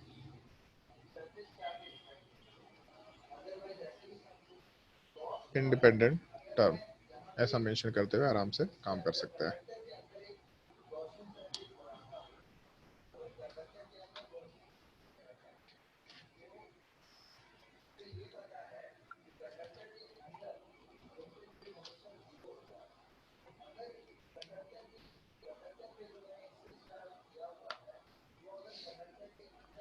और दूसरा ये पॉइंट तो हम लोग वापस से मेंशन कर ही सकते हैं, जो लास्ट क्लास में एक्सटेंसिव इंटेंसिव प्रॉपर्टी बताया था। तो इस केस में भी अमाउंट से मतलब नहीं होता, क्योंकि जैसे ही हम लोग सॉल्यूशन को हाफ पार्ट में डिवाइड करेंगे तो सॉल्वेंट का मास भी आधा हो जाएगा, number of moles of solute भी आधा हो जाएगा। इसका मतलब हम लोग का जो अमाउंट वाला पार्ट है उससे हम लोग को यहाँ पे फर्क नहीं पड़ रहा है। इसका मतलब मास या वॉल्यूम या अमाउंट से इंडिपेंडेंट प्रॉपर्टी है। तो जब इंडिपेंडेंट होता है तो आई से इंडिपेंडेंट, आई से इंटेंसिव प्रॉपर्टी आराम से मेंशन कर सकते हैं। तो सेकंड पॉइंट मेंशन कर लेना, molality is an intensive property. ये टर्म थोड़ा ध्यान रखते हुए काम करना है। Molality is an intensive property.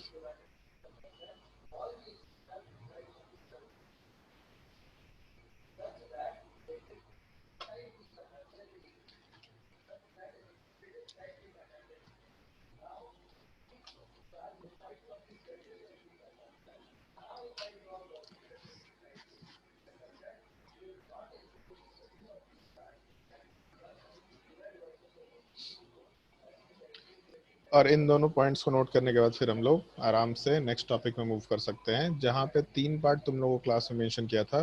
Percentage weight by weight, दूसरा परसेंटेज वेट बाय वॉल्यूम, और तीसरा percentage volume by volume. Class 9th में ये चीज पढ़ा था पहली बार मेरे हिसाब से। बताओ भाई Devanshu, percentage weight by weight का मतलब क्या होता है? Sir wait of solute by weight of solvent. Unit क्या होगा? यूनिट लेंगे, प्लेस। ग्राम लेंगे कि किलोग्राम लेंगे? मतलब ऊपर वेट ऑफ सॉल्यूट ग्राम में लेंगे कि किलोग्राम में लेंगे? केजी केजी शायद।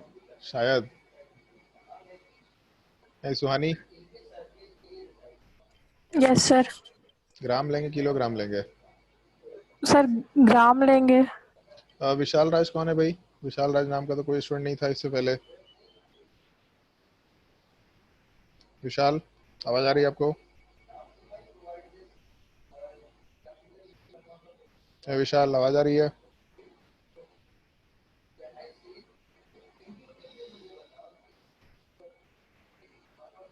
हाँ, याद नहीं है सुहानी? पता नहीं सर, शायद होगा ग्राम। ग्राम शायद होगा। विवेक बता भाई, ग्राम या किलोग्राम? ग्राम। ग्राम पक्का? शायद। शायद। सुदीप? सर दोनों का सेम ही यूनिट लेना होगा। दोनों का सेम ही यूनिट लेना होगा। ऊपर ग्राम अगर लेंगे तो नीचे भी ग्राम लेके चलना होगा, ऊपर किलोग्राम लेंगे तो नीचे भी किलोग्राम लेके चलना होगा। परसेंटेज निकाल रहे हैं तो हम ग्राम का मतलब एक मास किलोग्राम में है, दूसरा मास ग्राम में है, तो परसेंटेज कैसे निकाल पाएंगे? परसेंटेज का मतलब क्या है कि एक मिक्सचर के अंदर हम लोग का टोटल सॉल्यूशन है, उसी में एक कंपोनेंट का हम लोग को परसेंटेज निकालना है। तो सॉल्यूशन का मास जिस यूनिट में रहेगा उसी यूनिट में हम लोग डेफिनेटली दूसरे एलिमेंट को लेकर चल रहे होंगे। तो अगर किलोग्राम रखना है तो किलोग्राम रखो, अगर ग्राम रखना है तो ग्राम रखो, दोनों में कोई तकलीफ नहीं है। लेकिन जो भी यूनिट ऊपर रखेंगे वही यूनिट नीचे रखेंगे, बस ध्यान इसमें रखना होता है। जैसे परसेंटेज वेट बाय वॉल्यूम है, तो इस केस में वेट ऑफ सॉल्यूट हम लोग लेके जब चलते हैं तो ऊपर ग्राम लेके चलते हैं, तो एक चीज देखा होगा, डेंसिटी में ग्राम पर ml चलता है, ग्राम पर ml। तो ग्राम से हमेशा ml को एसोसिएट किया जाता है और किलोग्राम से हमेशा लीटर को एसोसिएट किया जाता है। तो नीचे हम लोग वॉल्यूम ऑफ सॉल्यूशन, हरे में हमेशा सॉल्यूशन, सॉरी यहाँ वेट ऑफ सॉल्वेंट नहीं, वेट ऑफ सॉल्यूशन होगा। हमेशा हम लोग सॉल्यूशन से एसोसिएट करके चलेंगे सब चीज को। ऊपर हमेशा सॉल्यूट रहेगा, नीचे हमेशा सॉल्यूशन रहेगा। तो वॉल्यूम ऑफ सॉल्यूशन जब लेंगे तब उस केस में हम लोग यहाँ पे ml के टर्म में लेके चलेंगे, और परसेंटेज निकालना है तो आराम से हम लोग 100 से मल्टीप्लाई करके काम कर सकते हैं। फिर उसके बाद जब हम लोग परसेंटेज वॉल्यूम बाई वॉल्यूम बोलेंगे, तो इस केस में वॉल्यूम ऑफ सॉल्यूट, जो कि ज़्यादा काम का एक्सप्रेशन नहीं है, मतलब ये जो एक्सप्रेशन वाला पार्ट है ये नॉर्मली हम लोग यूज़ नहीं करते। हम लोग हमेशा सॉल्यूट को सॉलिड रखते हैं और सॉल्वेंट वाले पार्ट को लिक्विड रखते हुए काम करते हैं। तो दोनों जब लिक्विड हो जाएगा तभी कुछ वॉल्यूम की बात करेंगे। तो ये पार्ट का एक्सप्रेशन कैलकुलेशन में कहीं यूज नहीं आता है नॉर्मली, तो इसलिए ये पार्ट हम लोग के ज़्यादा काम का नहीं है। बट नाम ध्यान होना चाहिए, सवाल डायरेक्टली कहीं नहीं पूछने वाला, क्योंकि बड़ा ही सिंपल सा टॉपिक है। तो अगर बहुत ही सिंपल सा टॉपिक तो डायरेक्ट सवाल का कोई यहाँ पे सेंस नहीं बनता है मेरे हिसाब से। फॉर्मूला याद रहना चाहिए, कन्वर्जन में या सवाल में इसको यूज करने के लिए दिया जाता है। मतलब कन्वर्जन जब भी देगा तो हो सकता है उस टाइम पे ये चीज दिया जाए। जब भी एक क्वेश्चन देगा, जैसे अभी एक क्वेश्चन दे रखा था ना, HCl का परसेंटेज बाय वेट 60% है, तो ये नहीं निकालने बोला है कि परसेंटेज बाय वेट, सवाल में ये बोल देगा कि परसेंटेज बाय वेट इतना है, अब आगे का कैलकुलेशन करो। तो इसीलिए इन क्वेश्चंस को, मतलब क्वेश्चंस को हम लोग डायरेक्टली यहाँ कन्वर्ट नहीं करते, सिंपल सा टॉपिक है, wait of solute by weight of solution. बस रहेगा क्या, सब कुछ सेम यूनिट के टर्म में, इनटू 100 करेंगे क्योंकि परसेंटेज निकालना है। इसको इंटर कन्वर्जन में कैसे यूज करेंगे, जब हम लोग एक यूनिट को दूसरे में कन्वर्ट करेंगे तो क्या करेंगे, उन सब चीजों में हम लोग इन सब को कंसिडर करते हुए काम कर रहे होते हैं। थोड़ा ध्यान रखना है इन सब चीजों का, ट्राई करके नोट कर लो तीनों पार्ट को।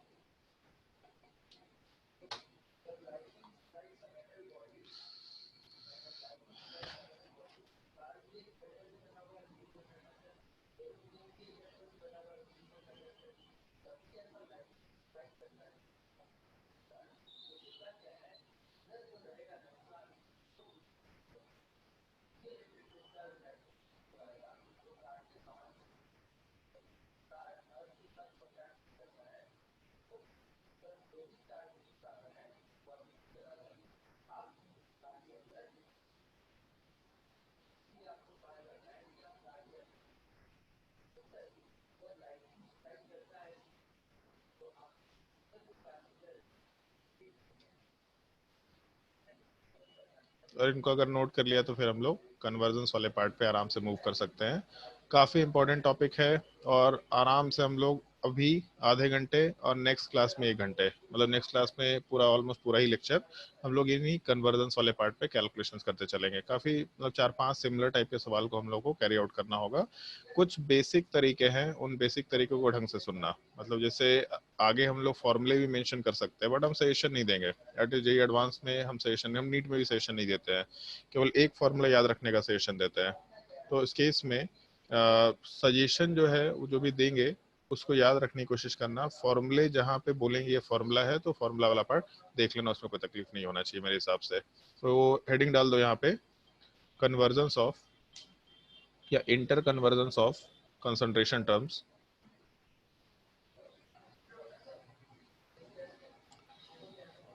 Inter convergence of concentration terms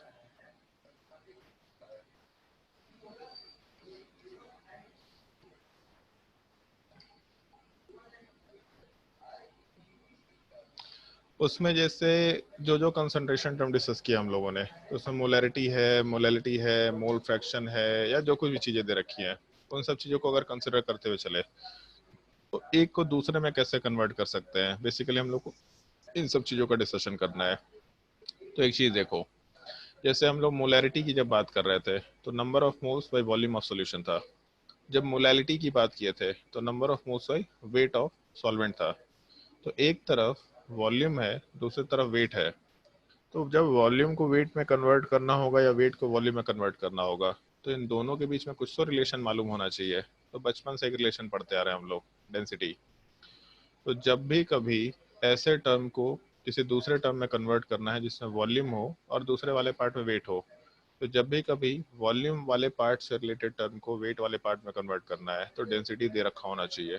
जब भी कभी वेट वाले पार्ट से वॉल्यूम वाले पार्ट के टर्म में जाना है तो भी उस केस में हम लोग के पास डेंसिटी दे रखा होना चाहिए।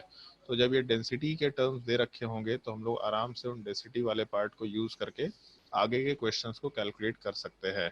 कैसे कैलकुलेट करेंगे, उन सब चीज़ों के लिए कुछ एक जनरलाइज तरीका ध्यान रखना।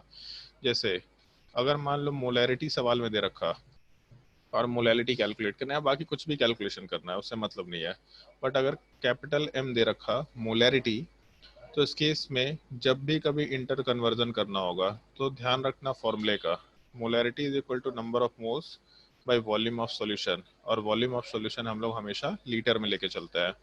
तो पहला पार्ट, हम लोग का जो वॉल्यूम दे रखा है, कैलकुलेशन करते वक्त हम लोग ऐसा मान के चल रहे होंगे कि जो भी चीज नीचे दे रखा फॉर्मूले में, जैसे अगर हम लोग के पास सवाल में मोलैरिटी दिया तो मोलैरिटी के फॉर्मूले में नीचे हम लोग के पास वॉल्यूम ऑफ सॉल्यूशन होता है। तो जो भी चीज नीचे दिया उस पार्टिकुलर वैल्यू का हम लोग 1 यूनिट लेके चलेंगे, मतलब 1 यूनिट एज्यूम करके चलना है। सॉल्यूशन का हम लोग नीचे वॉल्यूम दे रखा तो उसका हम लोग 1 लीटर स्टार्टिंग पॉइंट लेके चल सकते हैं, और उस 1 लीटर वाले पार्ट से हम लोग number of moles of solute निकालेंगे, उसके अलावा मास ऑफ सॉल्यूशन निकालेंगे, और जो जो चीज़ें रिक्वायर्ड है उन सब चीज़ों को कैलकुलेट करेंगे। ये कैलकुलेशन करने का तरीका होगा। लेकिन जब भी मोलैरिटी दिया तो जो उस मोलैरिटी के फॉर्मूले में नीचे दे रखा है उसके 1 यूनिट को एज्यूम करके चलना, पहला चीज। दूसरा, मोलैलिटी जब भी दिया तो number of moles divided by weight of solvent consider कर सकते हैं हम लोग इन किलोग्राम। तो जब भी मोलैलिटी देगा तब उस केस में सॉल्वेंट का वेट वाला पार्ट हम लोगों को 1 यूनिट कंसिडर करके चलना होगा। मतलब जो भी चीजें नीचे दे रखी है उसके 1 यूनिट को कंसिडर करके चलो। यहाँ से number of moles of solute वाला पार्ट कैलकुलेट करके देखो, और number of moles of solute वाला पार्ट जैसे ही कैलकुलेट कर लिया तो इसके कैलकुलेशन के बाद आराम से हम लोगों को मास ऑफ सॉल्यूशन निकालना है, या फिर मान लो कि हम लोगों को वॉल्यूम ऑफ सॉल्यूशन निकालना है, डेंसिटी वगैरह को यूज करके ये काम कर सकते हैं। बट स्टार्टिंग पॉइंट अगर मोलैरिटी दिया तो 1 लीटर सॉल्यूशन का लेके चलो, अगर मोलैलिटी दिया तो सॉल्वेंट का 1 किलोग्राम एजम्पशन लेके कैलकुलेशन करना शुरू करो। जब इन एजम्पशंस के बेसिस पे आगे का कैलकुलेशन करना शुरू करेंगे तो चीज़ों को आराम से रिलेट कर पाएंगे। हम कोई एक सवाल डिस्कस कर रहे हैं मोलैरिटी से रिलेटेड, मोलैरिटी वाला पार्ट तुमको देंगे, सोच के देखना क्या क्या वैल्यूज रिक्वायर्ड है और इसमें क्या क्या कैलकुलेशंस कर सकते हैं। तो क्वेश्चन नोट करो, एक क्वेश्चन कम्प्लीटली हम सॉल्व करके दिखाएंगे। क्वेश्चन नोट करो, for a 1 molar NaOH solution,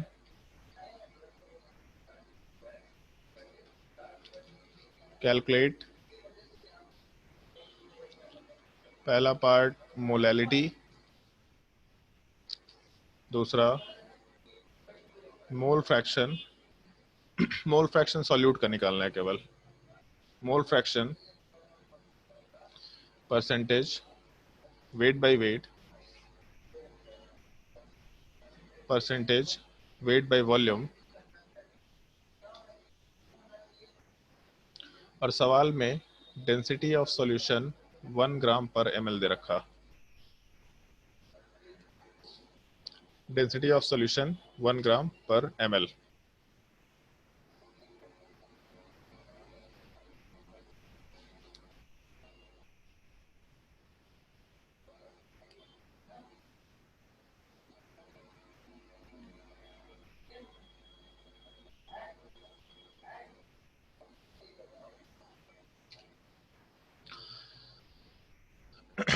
चलो ध्यान दो, जैसे इस क्वेश्चन वाले पार्ट में सवाल में हम लोग के पास मोलैरिटी दे रखा और हम लोग को निकालना बाकी सारी चीजें हैं। तो जब भी कभी सवाल में मोलैरिटी देगा तो हमेशा सॉल्यूशन वाले पार्ट का वॉल्यूम एज्यूम कर लेना, हमेशा 1 लीटर। अब इसके बाद क्या कर सकते हो उन सब चीज़ों पे आते हैं। जैसे सवाल में वॉल्यूम ऑफ सॉल्यूशन मालूम है, अब हम लोग कैलकुलेट क्या करना है, मोलैलिटी। तो मोलैलिटी का formula number of moles by weight of solvent होता है। तो हम लोग को नंबर ऑफ मोल्स भी चाहिए और वेट ऑफ सॉल्वेंट वाला पार्ट भी चाहिए। तो अगर हम लोग के पास वॉल्यूम मालूम है तो कंसंट्रेशन या molarity is equal to number of moles by volume. इन सब स्टेप्स को ढंग से सुनो, कहीं पे कोई डिफिकल्टी होगा तो पूछो, अगर वापस से समझना होगा तो फिर से बोल देना, कोई दिक्कत नहीं है। Concentration is equal to number of moles by volume, तो इस केस में यहाँ से number of moles is equal to concentration into volume. तो 1 लीटर मानने से एक काम आसान हो जाएगा। अगर वॉल्यूम 1 लीटर है तो number of moles is equal to concentration, सीधा आंसर निकल के आ सकता है। तो सवाल में कंसंट्रेशन कितना दे रखा, 1 के बराबर। तो इसका मतलब number of moles of NaOH वाला पार्ट आराम से हम लोग 1 के बराबर ले सकते हैं। तो number of moles of solute तो निकल के आ गया, लेकिन हम लोगों को मोलैलिटी के लिए सॉल्वेंट का भी तो मास चाहिए। तो इस केस में अगर सॉल्वेंट का मास चाहिए जबकि सॉल्यूशन का डेंसिटी दे रखा, तो पहले हम लोगों को सॉल्यूशन का मास निकालना पड़ेगा, क्योंकि सॉल्यूशन का वॉल्यूम मालूम है, सॉल्यूशन का डेंसिटी मालूम है, तो डेफिनेटली मास भी तो सॉल्यूशन का निकालेंगे। तो density of solution is equal to mass of solution divided by volume of solution, ऐसा कंसिडर कर सकते हैं। तो यहाँ से जब हम लोग कैलकुलेशन करना शुरू करेंगे तो यहाँ से आराम से weight of solution is equal to density into volume. तो डेंसिटी 1 ग्राम पर ml लेके चल रहे थे, और वॉल्यूम ध्यान रखना 1 लीटर है। 1 लीटर का मतलब हो गया हम लोग 1000 ml की बात कर रहे हैं।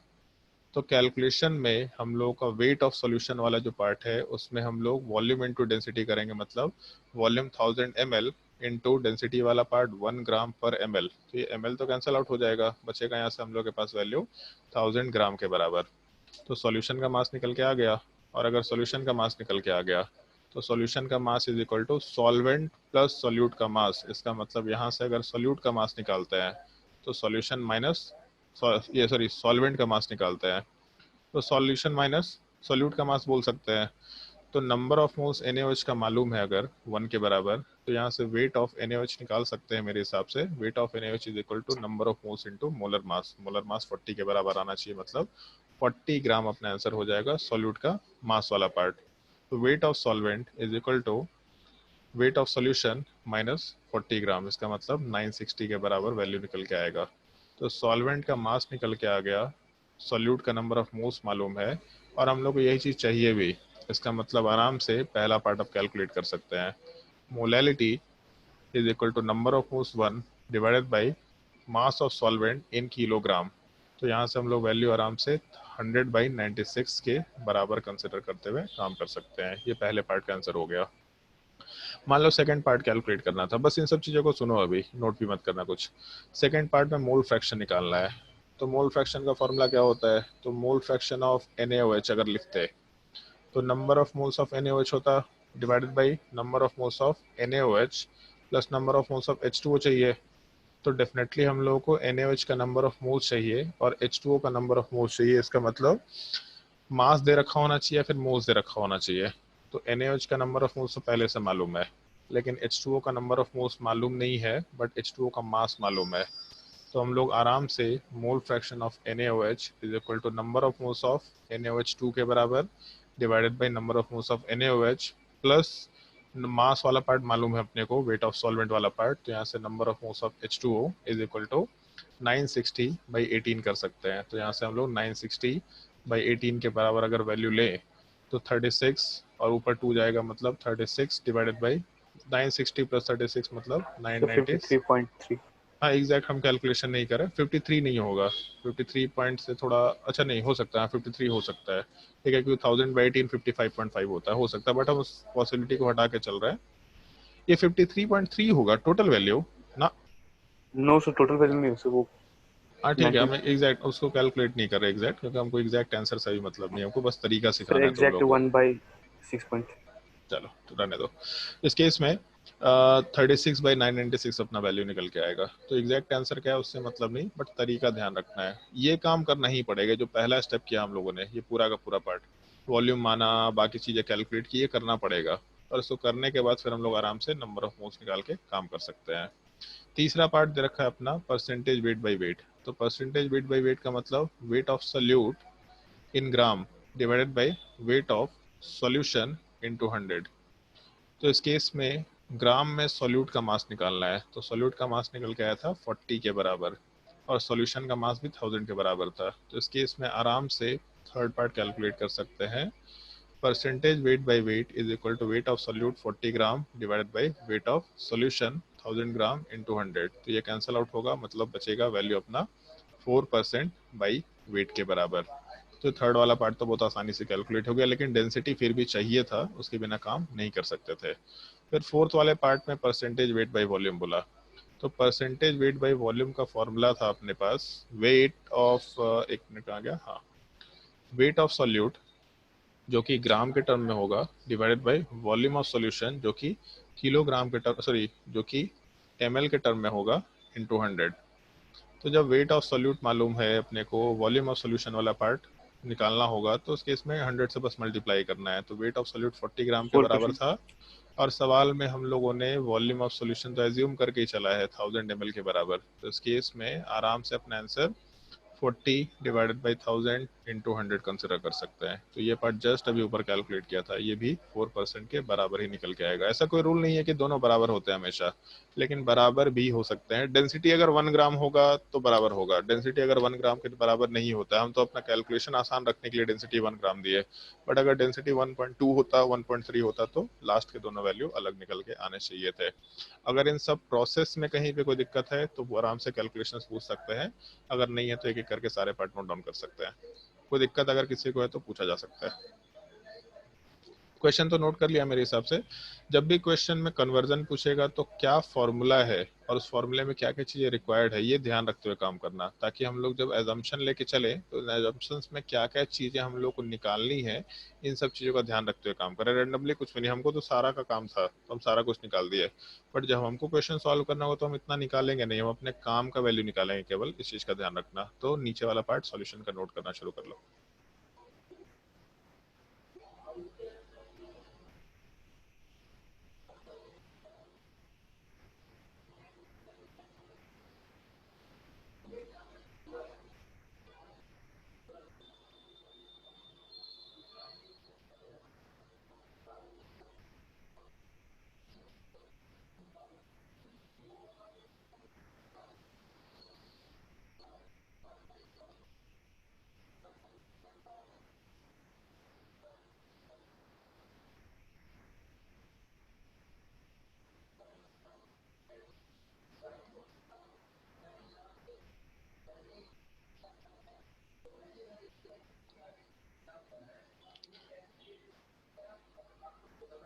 एग्जैक्टली इसी चीज को देख के आगे के पार्ट को तुमको कैलकुलेट करना है, एग्जैक्टली इसी चीज को देख के।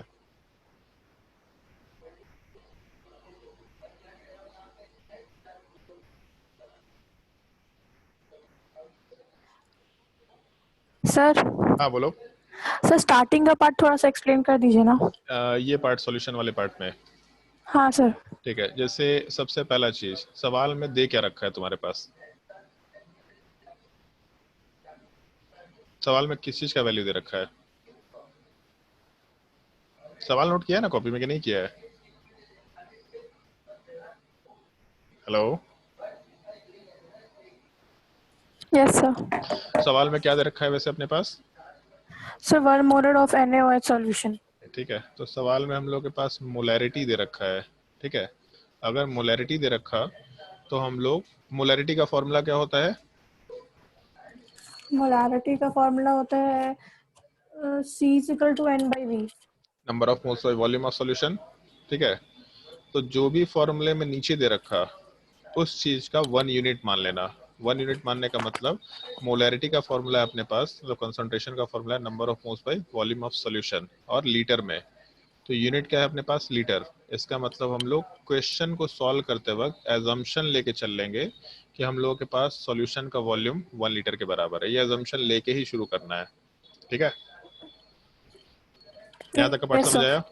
जो भी Yes, चीज sir. अपने फॉर्मूले में नीचे दे रखा होगा, जैसे जब मोलैरिटी दिया तो मोलैरिटी में नीचे वॉल्यूम ऑफ सॉल्यूशन था तो उसको 1 यूनिट माना, मतलब 1 लीटर माना।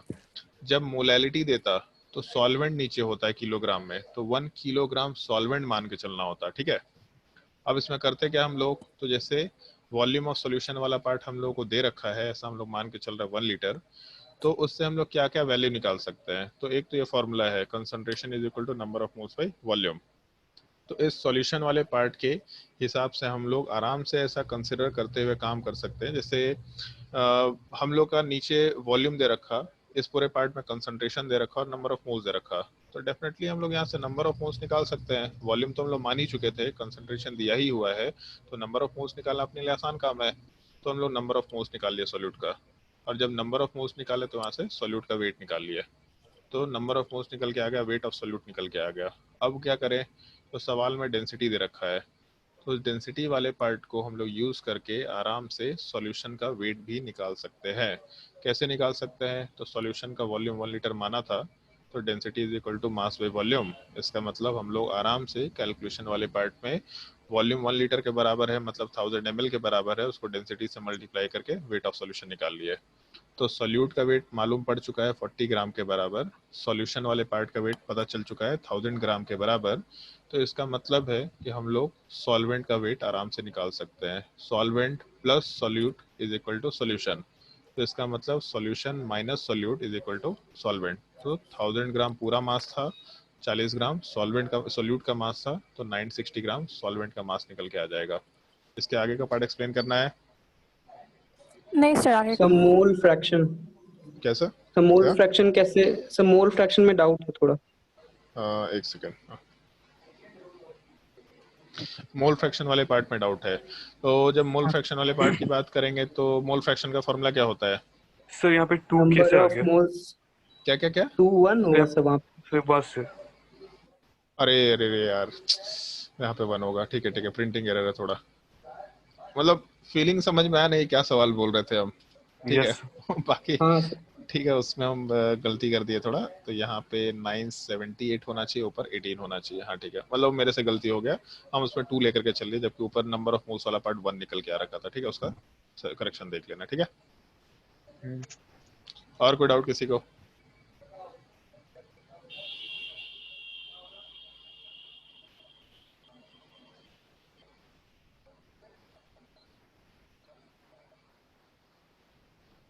जल्दी बोलो, और कोई डाउट?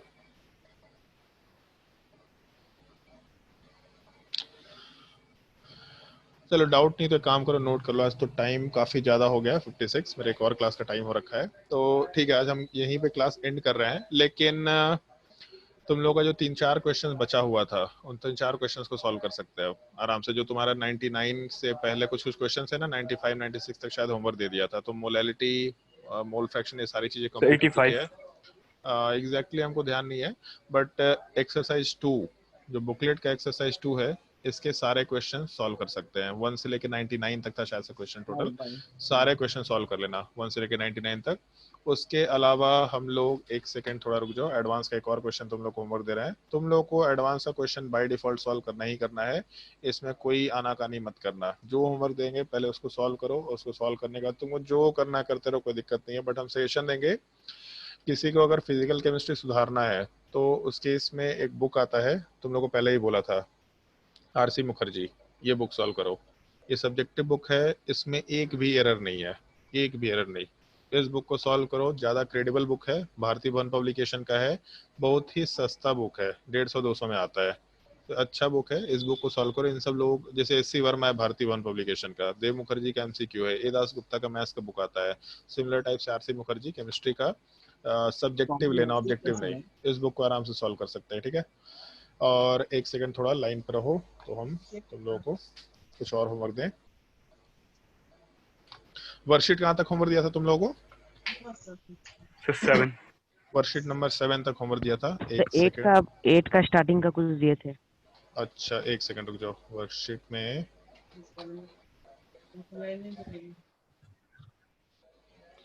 वर्कशीट में 8 हो गया, वर्कशीट 9 हो गया, क्योंकि अब तो वर्कशीट में 9, 10 सब सॉल्व कर सकते हैं मेरे हिसाब से, कोई दिक्कत नहीं होना चाहिए। देख लेते हैं एक बार।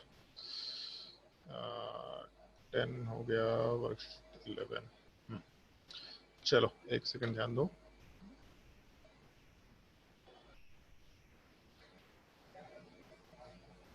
हाँ भाई ध्यान दो, जैसे तुम लोग को वर्कशीट दिख रहा होगा यहाँ पे, वर्कशीट नंबर 8, वर्कशीट 8 में वर्कशीट 8 पूरा सॉल्व कर सकते हो, पूरा का पूरा वर्कशीट 8 सॉल्व कर सकते हैं, ट्राई करके देख लेना। फिर उसके बाद वर्कशीट 9, ये होमवर्क नोट करते जाओ। वर्कशीट 8 पूरा सॉल्व कर सकते हैं, वर्कशीट 9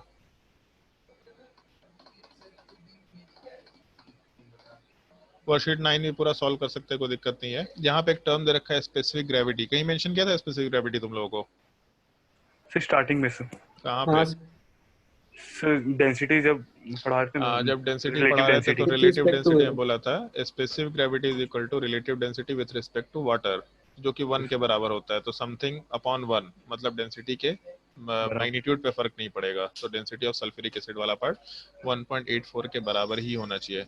एक काम करो, क्वेश्चन नंबर 4 ट्राई करके देखना, कोई दिक्कत नहीं, क्वेश्चन नंबर 4 भी ट्राई करके देख सकते हैं। तो वर्कशीट जो 9 है ये पूरा सॉल्व करने लायक है, आराम से सॉल्व कर सकते हैं। तुम लोग का नेक्स्ट क्लास कब है वैसे केमिस्ट्री का?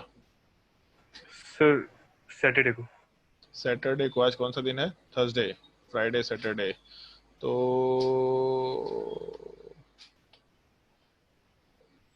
चलो वर्कशीट 10 वाला पार्ट भी सॉल्व करके देख लो, ठीक है। वर्कशीट 8, 9, 10 तीनों वर्कशीट सॉल्व करके देख लेना। उसके अलावा बुकलेट में एक क्वेश्चन और हम लोग डिस्कस भी करेंगे बुकलेट वाले पार्ट में। जैसे मान लो अगर हम लोग आ गया भाई बुकलेट हम लोग का,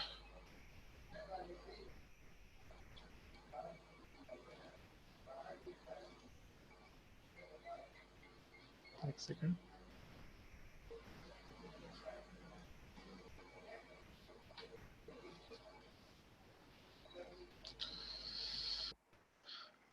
बुकलेट में क्वेश्चन नंबर तुम लोगों को कुछ कुछ क्वेश्चन तो दे ही रखा है होमवर्क, तो इसमें अब हम लोग चाहे तो ऐसे तो सारा ही क्वेश्चन कर सकते हैं, बस एक एम्पिरिकल फार्मूला वाला पार्ट अभी हम रखे हुए हैं। नेक्स्ट क्लास में एम्पिरिकल फार्मूला का हम लोग का कंप्लीट हो जाएगा, तो नेक्स्ट क्लास में हम लोग का टॉपिक खत्म।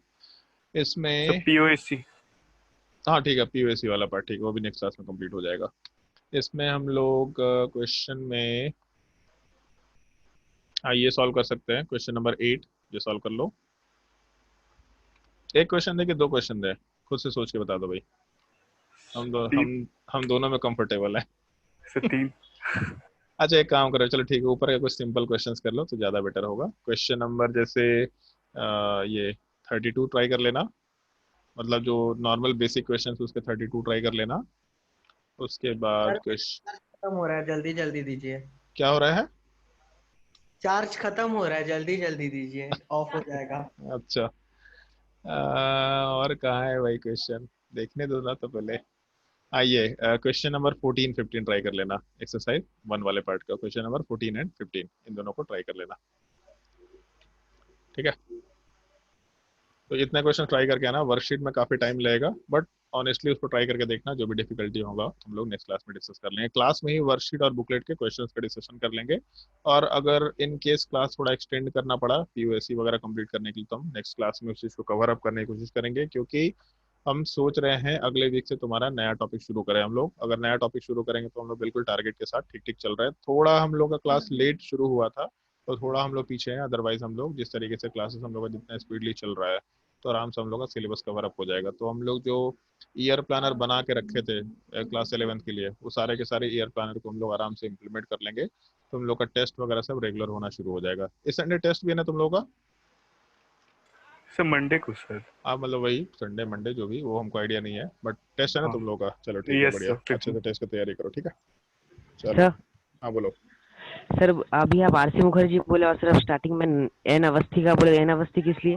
एन अवस्थी ऑब्जेक्टिव क्वेश्चन के लिए, हम एन अवस्थी कभी नहीं बोले थे ऐसे इन जनरल, लेकिन बहुत सारे लोगों के सीनियर लोग बोलते हैं एन अवस्थी सॉल्व किया करो, करो कोई दिक्कत नहीं है, लेकिन यही 2 बुक करो, कोई तीसरा बुक मत करो। ये दोनों बुक करते करते हालत बिगड़ जाएगी तुम्हारी, उसके बाद फुर्सत नहीं मिलेगा तुमको, ठीक है। ये दोनों में एरर नहीं है, तो आप क्वेश्चन सॉल्व करेंगे। जैसे एन अवस्थी क्वेश्चन का लेवल बहुत ही अजीब है मोल कंसेप्ट में। एन अवस्थी में अगर सॉल्व करना है तो एटॉमिक स्ट्रक्चर सॉल्व कर सकते हैं, सर केमिकल आरसी बॉन्डिंग वाला मुखर्जी में एक डाउट था। डाउट है तो ठीक है, वो डाउट ग्रुप में डाल दो, उसको हम डिस्कस कर लेंगे वहाँ पे, ठीक है। सर लास्ट वीक सर थोड़ा हम लोग के पास टाइम नहीं मिल पाया था, इसलिए हम लोग थोड़ा टाइम निकलना शुरू हो गया, आराम से हम लोग डिस्कशन कर लेंगे बाकी सर जनरल उसमें डाउट। हाँ बोलो। सर जो क्वेश्चन बुकलेट में पूछे थे ना वो सेम टाइप क्वेश्चन था, लेकिन सर वो दूसरा मतलब वो दूसरा चीज यूज किया, कॉन्सेप्ट यूज किया उसमें। अब सर इसमें एक हमको क्वेश्चन क्या जैसे मालूम। सर एक क्वेश्चन था जैसे कि N2 फिर से बोलेगा, आवाज कट गया तेरा। सर एन एटम का अगर 2 मोल दिया हुआ है तो सर उसमें गैस उसका कितना एक बनेगा सेकेंड एक उसमें से सेकेंड, नाइट्रोजन एटम का 2 मोल दिया है, ठीक है। यस हाँ, उसमें सर एचटीपी पे कितना वॉल्यूम लेगा सेम टाइम में एसटीपी पे कुछ। कितना वॉल्यूम मिलेगा, हाँ ठीक है। सर तो बुकलेट में सर आंसर है ये 2 मोल का सर 44.8। 44.8। हाँ बोलो बोलो।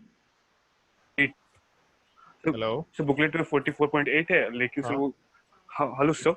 हाँ बोलो, लेकिन उधर सर वो 20 RC Mukherjee sir Asif RC Mukherjee में मुखर्जी 22 पॉइंट। सर 22.4 लीटर लिया देखो हुआ एक नॉर्मल कन्वेंशन, जैसे अगर तुम लोग वर्कशीट सॉल्व किया होगा तो उसमें देखा होगा, जैसे एसटीपी है। कंडीशन अगर बोलेगा तो हम लोग बाय डिफॉल्ट मान के चलते हैं कि जो भी एटम है वो मॉलिक्यूलर फॉर्म में एग्जिस्ट कर रहा है। तो आरसी मुखर्जी में एग्जैक्टली सेम क्वेश्चन है या फिर उसमें मॉलिक्यूलर फॉर्म कहीं मेंशन किया है कुछ भी, इनटू गैस बोला है। सर एचटीपी पे सर तो वो इंडिविजुअल एटम एग्जिस्ट कर सकते हैं सर। देखो गैस एसटीपी पे इंडिविजुअल एटम एग्जिस्ट नहीं कर सकता, मतलब पॉसिबल नहीं है, क्योंकि जैसे मान लो जैसे नाइट्रोजन के 2 मॉलिक्यूल होंगे, 2 एटम होंगे, जब कंबाइन करेगा तो उस केस में डेफिनेटली इसको ब्रेक करने के लिए कुछ एनर्जी देना पड़ता है। तो एसटीपी कंडीशन पे जितना टेम्परेचर और प्रेशर होता है उसमें 2 अलग अलग एटम्स एग्जिस्ट नहीं कर रहे होंगे, ये पॉसिबल नहीं है। बट हम बाय डिफॉल्ट मान के चलते हैं ठीक है, बस एटॉमिक फॉर्म में हम लोग कैलकुलेशन करके चल रहे हैं। तो अगर एक एटम का वॉल्यूम 22.4 है तो 2 एटम का वॉल्यूम 44.8 होगा। बट इन जनरल जैसे एक बार क्वेश्चन का स्क्रीनशॉट हमको फ्री भेज देना, इसमें क्वेश्चन एग्जैक्टली लैंग्वेज में क्या बोल रहा है, और उस लैंग्वेज के हिसाब से ही बात करेंगे तो ज़्यादा बेटर होगा, क्योंकि हो सकता है उसमें बस ऐसा बोला है कि calculate the volume of nitrogen gas. तो नाइट्रोजन गैस अगर बोल दिया तो गैस बोलने का मतलब एक N2 की बात कर रहे हैं हम लोग, यस सर। ठीक है। तो वो एक चीज़ का जैसे एसटीपी पे एग्जिस्ट नहीं कर सकता नाइट्रोजन एटम, बट अगर केवल नाइट्रोजन एटम का मोल दिया और बोला है कि टोटल वॉल्यूम निकालो तो ठीक है ना। ऐसा थोड़ा ना कि हम लोग जैसे एक नाइट्रोजन एटम है मान लो एक कंटेनर के अंदर, दूसरा मोल दूसरे कंटेनर के अंदर है, तो टोटल वॉल्यूम कितना हो जाएगा? 44.8 के बराबर। तो क्वेश्चन में कंडीशन एग्जैक्टली क्या दे हमको उसके हिसाब से डिस्कशन देखना पड़ेगा। तो इस बार क्वेश्चन सेंड कर देना, हम देख लेंगे उसमें जो भी डिस्कशन का पार्ट होगा सही तो कर लेंगे, दोनों ठीक है। चलो ठीक है, नेक्स्ट क्लास में कंटिन्यू करते हैं, आज के लिए इतना ही।